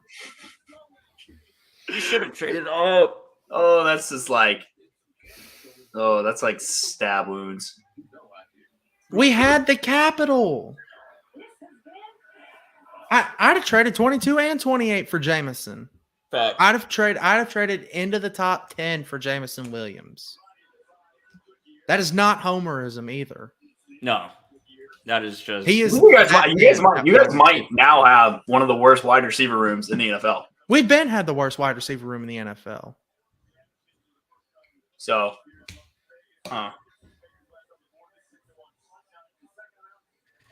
that's rough, man. I'm sorry.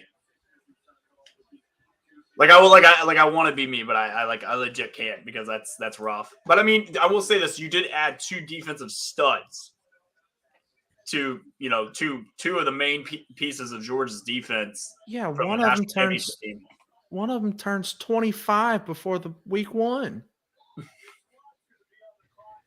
That's a rookie contract. I'm not saying anything. I am going to be very positive because I think you guys are good people. I'm coming around on the Quay Walker pick because I realized Devondre Campbell is not the youngest guy in the world.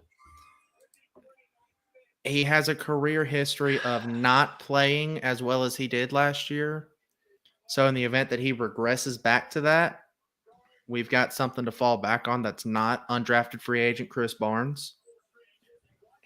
But unless Kenny Clark is, retiring like BJ Raji did. I don't know what's with the Devontae Wyatt pick.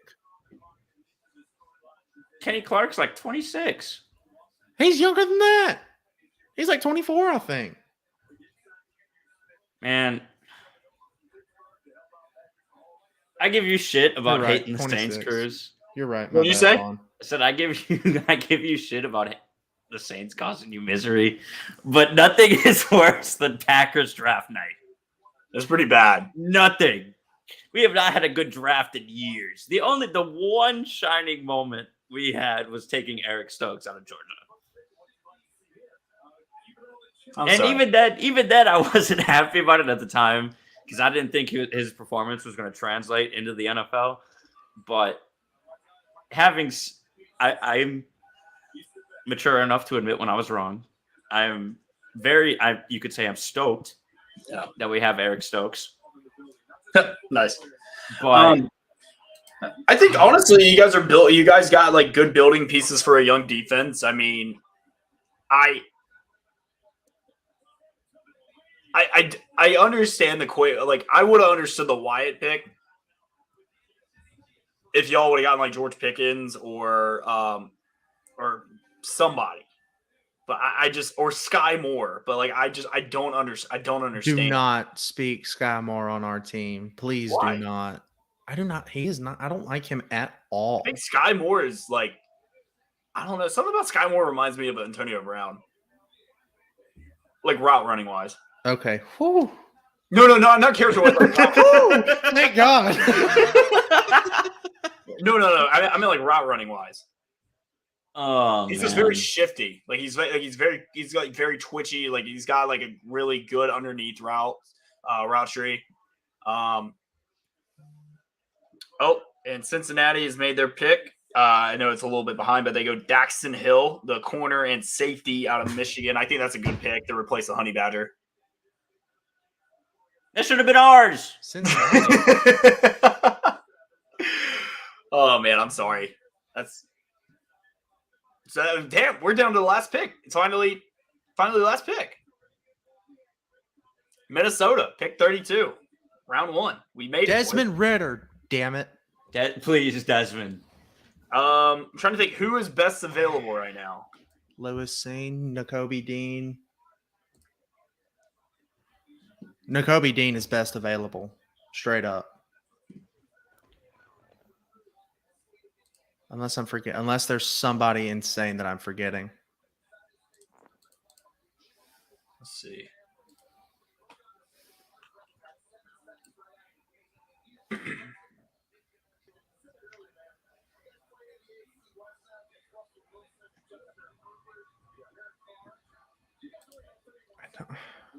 We could have had Daxton Hill. I'd have been happy with Daxton Hill. I would have been ecstatic about Daxton Hill. So best available right now that Daxton Hill was the best available player left. So best available right now, according to ESPN, is Nakobe Dean, Malik Willis, Andrew Boot, Breece Hall, David I really Ojabo, think they go Malik here. Christian Watkins, Sky Moore, Lewis Sine, Desmond Ritter, Kenneth Walker, Trey McBride, Matt Corral.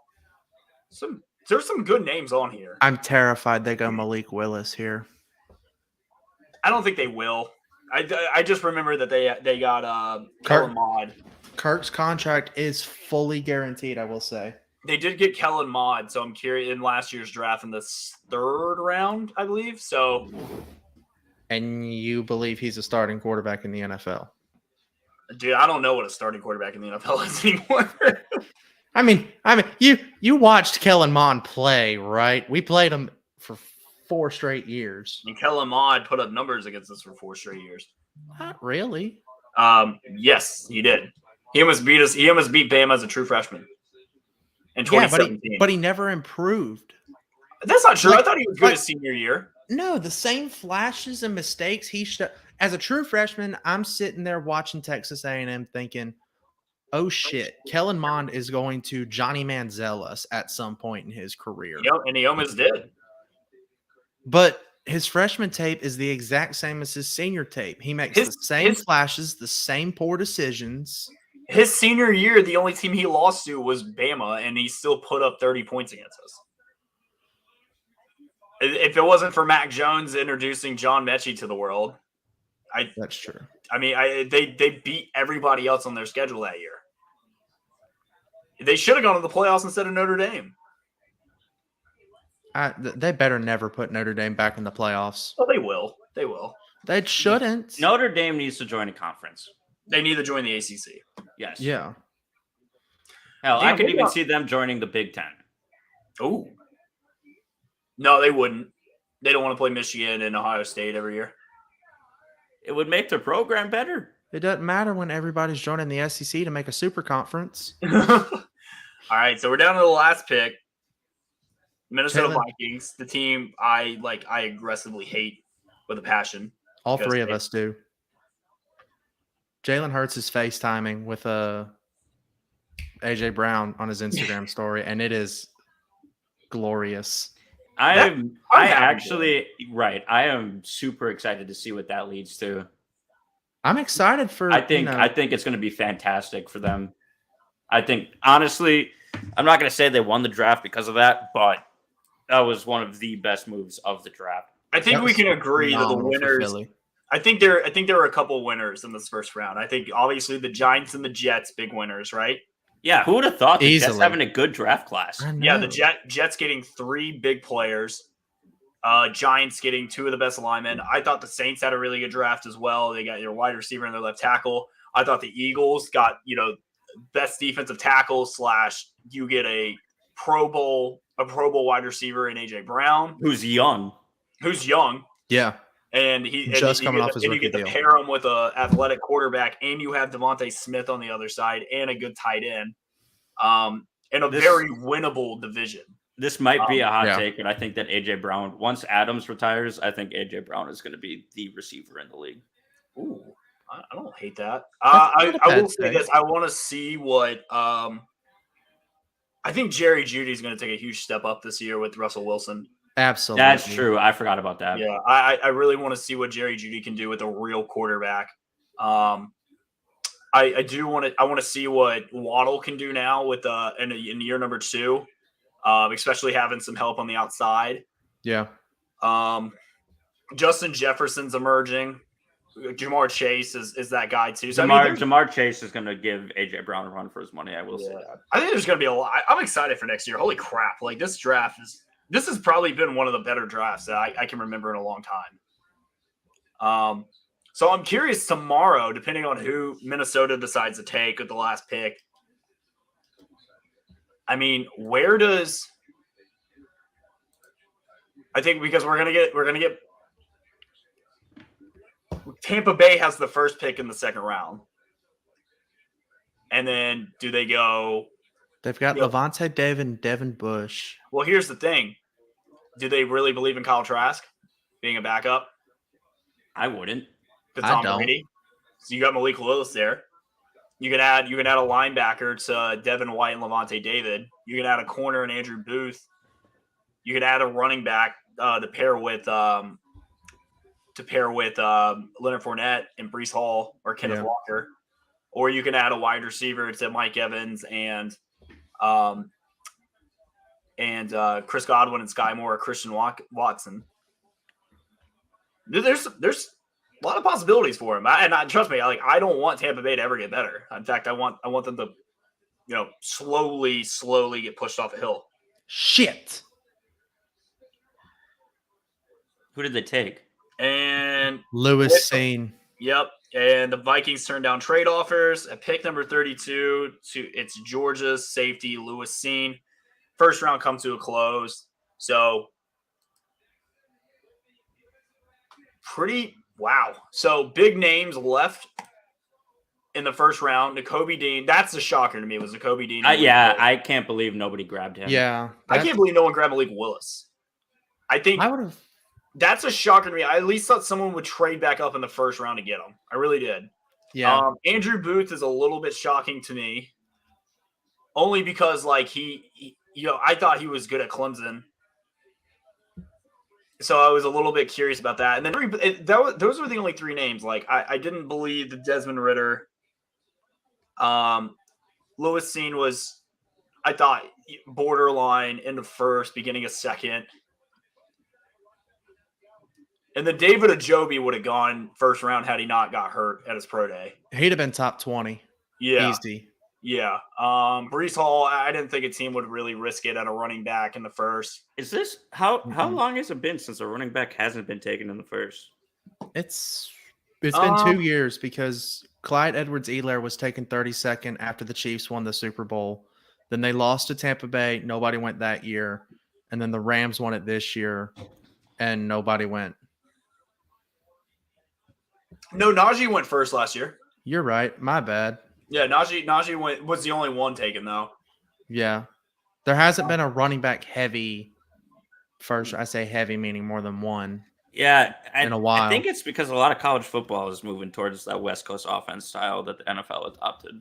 I think that's why Najee went where he did, because yes, he's a running back, but he's more of a receiving back. Dude, that Georgia, or not that Georgia kid, the Michigan kid's a stud. Holy crap, Daxon Hill. Yeah, he is. And I would have loved to have him. I would have loved to have him roaming the secondary. Corner and safety. That's good. Rogers is live on the Pat McAfee show right now. I can only He imagine. says, "Hey, Aaron, if you ever want to come on the podcast, please." My mom knows him. She met him in a grocery store. Oh, all right. Look at that. Yeah, he lives in our neighborhood.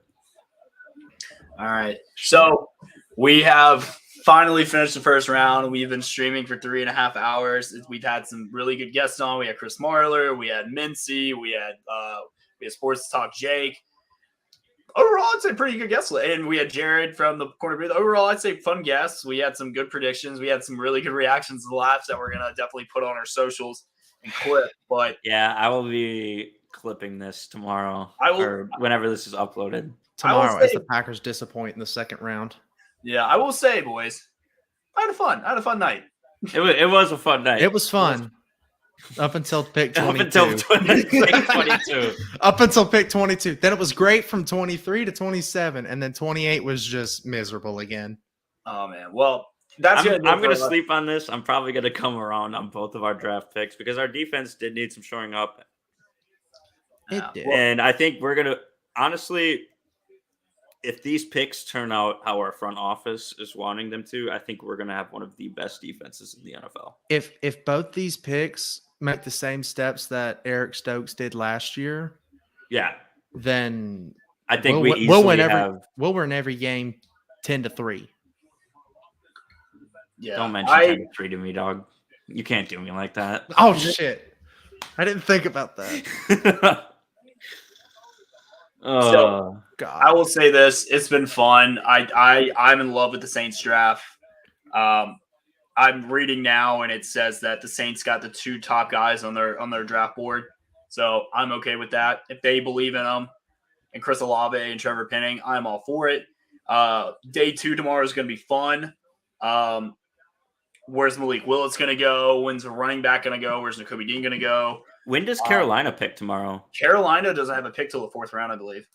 Oh, damn. Okay. Yeah, so they're trusting Sam. Well, then when does Seattle pick? So Seattle's got 35, I want to say. I want to say Malik Willis. There's Matt Corral, there's Sam Howell, there's Malik Willis, there's Desmond Ridder. So I think 2nd round, 3rd round, we're going to see these guys come off the board finally. Yeah. And I'm curious to see. Pittsburgh got their guy, only 1 quarterback in the 1st round, which was kind of shocking. Arguably the worst of the 1st round graded quarterbacks. I think Pittsburgh knew they needed, and I think they got a season ticket selling pick. Yes. Oh yeah, he'll sell tickets, especially like he'll sell jerseys and pick it. And they needed a guy who can come in and emotionally kind of fill in for Big Ben, and I think they got their guy. I don't agree with the pick from a gameplay standpoint. The last time he's Big Ben though. He's a young Big Ben, like stature wise. Will he play like Big Ben? Absolutely not. No. But I think right now on paper, it's a sexy pick for Pittsburgh. The last time only 1 QB was taken in the 1st round of the NFL draft was 1996. Whew. I mean, but that goes to show you how weak. I'm tweeting that right now. Yeah, that just shows you how weak it was, and so yes, I love Malik Willis. Why we got to watch him at the Senior Bowl. Oh yeah, person. absolutely. He wowed everybody. From everything I heard from the Saints, they loved him. Like that was their QB1. No, I was weren't wrong on great. that. I They was weren't- wrong on that stat. 2013 was the last time it was EJ Manuel. Oh, God, that's awful. Caught me just before I sent. I was gonna say I wanted to read the article and see who the QB was, and then it said whatever. Well, it's okay. Like, what was I gonna say? Twitter will have an edit button in a couple weeks. Thank Let's you, hope so. Elon. Thank you, Elon. But yeah, that's gonna do it for us, guys. We've been doing this. It is for me 30 minutes to midnight. I had a blast. I had a great time. You can find me online at The Real Cruise Docs on Instagram, Twitter. Thank you guys so much for tuning in, and our guests, obviously, who shout out to Mincy, Jared, Chris Marler, Sports Talk Jake. Means a lot. We got a lot of fun plans for the fall, and those guys are going to be involved. Thank you so much for Boot Crew Media. Thank you for guys watching the live stream. We appreciate it. It's been a fun night. And just keep showing us love. And guys, how can they find you online? You can find me on Twitter at @BondSnow_. I want to say thank you to the guests as well, even though I wasn't here for them. But big love to Jared. Great dude. I've been on Corner Booth pregame a couple times. Fantastic org. Go toss them a follow. Great people all around. Also, go follow the Oxcord podcast on Instagram and on TikTok. Our Instagram handle is the Oxcord Pod. And then our TikTok handle is at Oxcord Podcast. All right, Wyatt. All right, you guys can go watch my Twitter meltdowns at @FultonW_. Big shout out to the guests. Like Bond said, I wasn't on the stream for them, but we love those guys. They are amazing. Give them a follow. Give the Oxcord and Boot Crew Media a follow on all social platforms. The Oxcord passed 3,000 today. Love you guys. Thank you guys so much for letting us bring you NFL and other sporting news. But yeah, go follow the socials. Follow me. Get ready for some meltdowns because next week's show is going to be. Next week's show is going to be great. Follow N Perkins Yes. 96. I was going to for say his follow Nick. draft meltdowns tomorrow. Oh, it's going to be so great. Yeah, shout out Nick Perkins. Going to be here doing some family boyfriend stuff. But this video is hilarious. Just go watch it. Go on the Oxcord Twitter. If someone can post it on the Instagram and TikTok, that'd be great. We just need a compilation of our reaction. I'll throw it together once the VOD is posted and I can clip them. Quick, one final stat. Georgia had 5 defensive players chosen in the first round and is the record for one school on the defensive side of the ball. Yeah, makes sense. I mean, it was their best defense of all time, so. Yeah, it makes sense, but they would have lost to Jameson Williams with healthy. Oh, snap. I ended it on that. Love you guys. 100%.